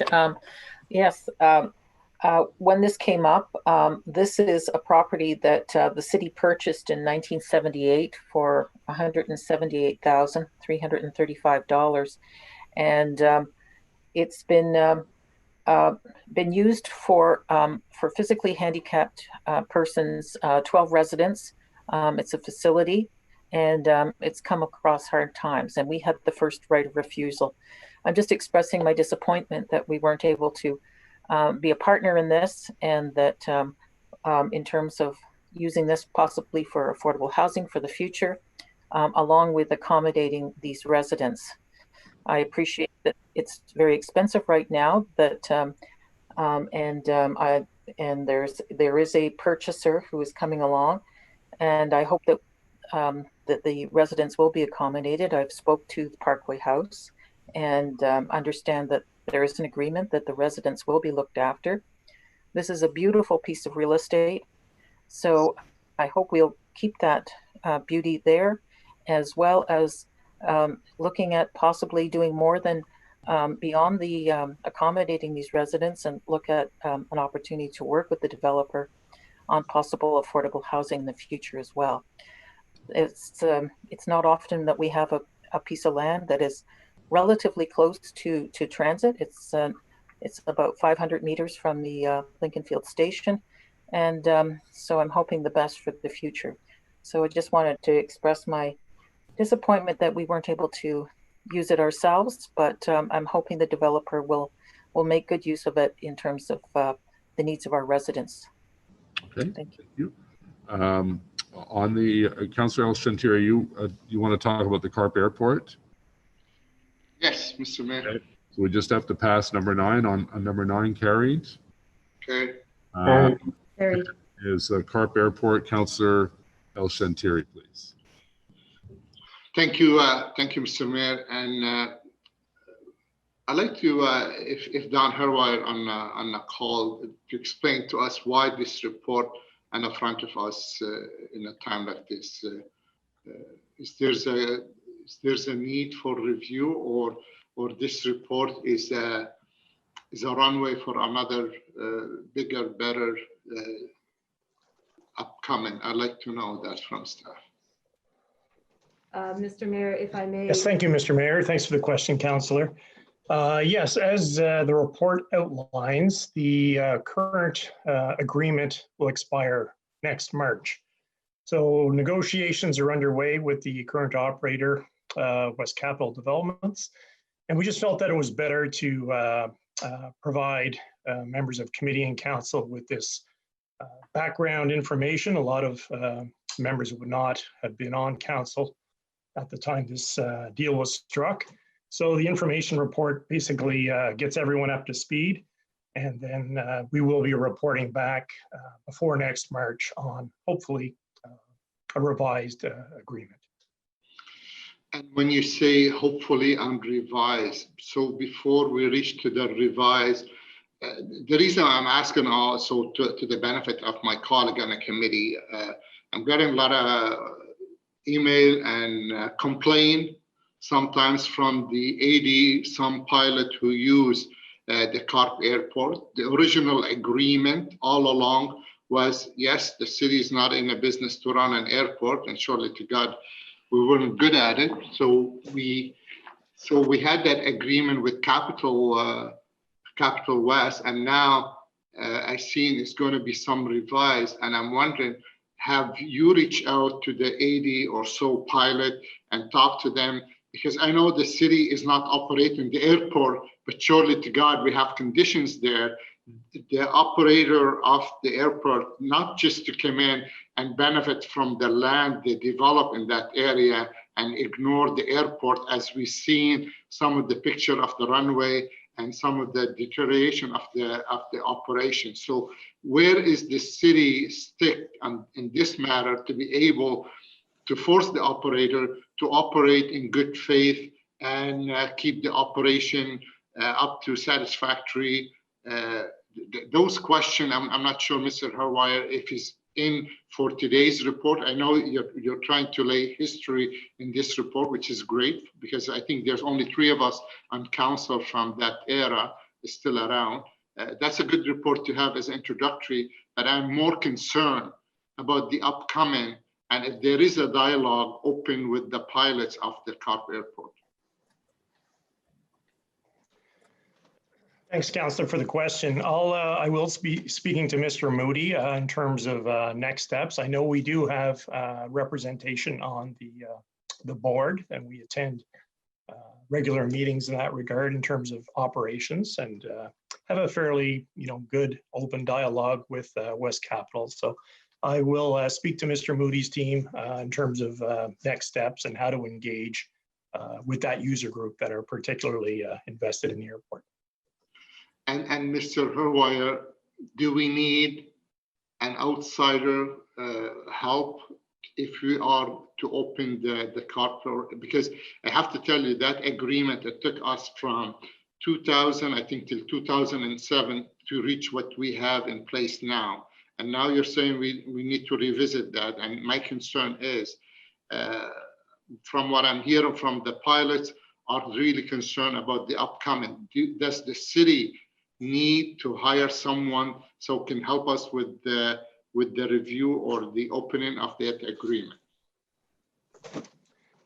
Yes, thanks for the question. We actually have approached some outside expertise. I don't believe Mr. Moody's on the call, but we are in fact looking at doing just that. I think Mr. Moody is on a call, Mr. Mayor, and I think he's anxious to speak with his mask on. Are you there? There he is. Mayor Watson, the discussions that we're currently engaged in with respect to the options around the deal are not directly connected to the operations of the airport. The city's not currently the owner of the airport and or the operator. The discussions that we're really engaged in at this point in time are primarily focused on our interests that we continue to hold with respect to the options to repurchase some of those lands and some of the reconfigurations of the real estate matters attached to the airport as opposed to the operations itself. Yeah, but Mr. Moody, one of the conditions we give that airport to whoever runs it now is a different owner. It happened since the original agreement is to run the airport for the city, because the city was not in a position to continue operation of the airport. So that is the meat and potato of that agreement. And from what I'm hearing from you, we're not reviewing the operation. Well, all these complaints is coming from the operation side. And respectfully, Mr. Mayor, the requirements within the current agreement are for the airport to maintain an operating certificate with Transport Canada. It doesn't get into the specific nature of the complaints that I have seen come across my desk. The nature of those complaints from an operating perspective have not been in violation of the agreement. It's into the details of how the airport is operated, but they have maintained their operations and met the requirements with Transport Canada in order to continue to operate.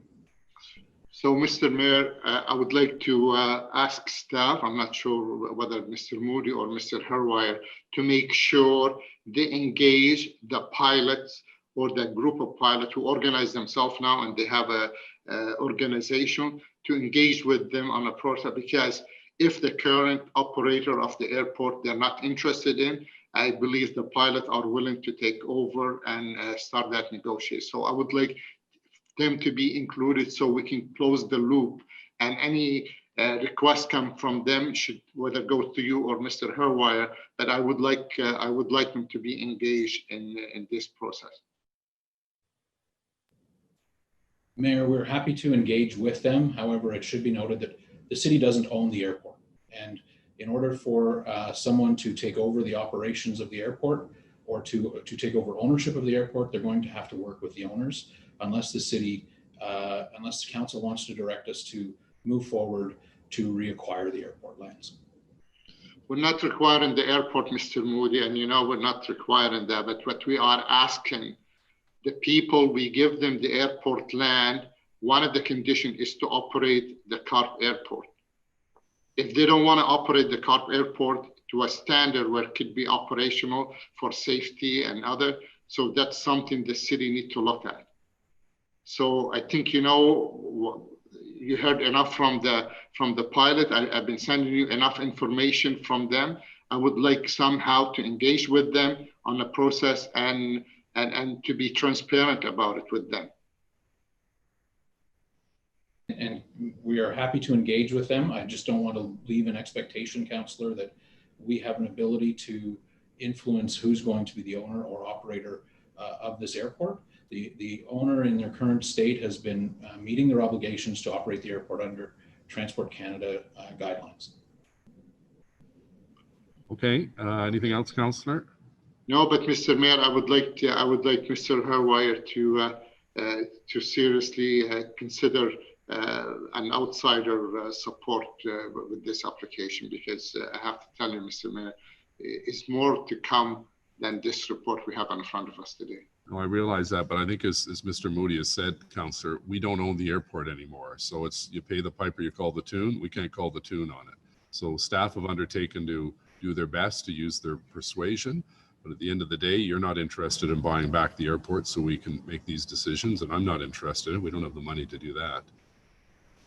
Absolutely, Mr. Mayor, but we give the land of the airport in a condition they will maintain this CARP airport in operation, and I think we need to keep that operation. I think what staff will do is do whatever they can with moral suasion and negotiations. But at the end of the day, I think what they're trying to say is that since we don't own the airport anymore, it'd be very difficult for us to give any direction and expect them to be followed. So let's hope that they're good. Whoever takes over is a good corporate citizen and works with you in your office and the community, because it's an important asset in the west end of the city. Okay, well, thank you. And on the report carried? No, receive. Just I don't think they're looking for care. Just receive for information. Just a second here.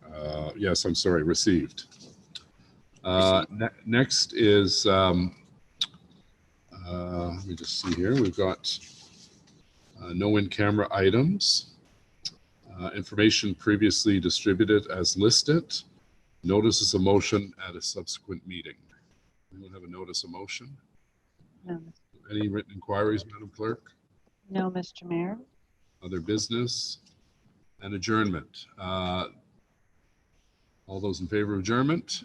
Carried? Adopted? Carried. Thank you all very much and have a very happy, healthy, and safe Thanksgiving. Merci beaucoup. À la prochaine. Meeting adjourned.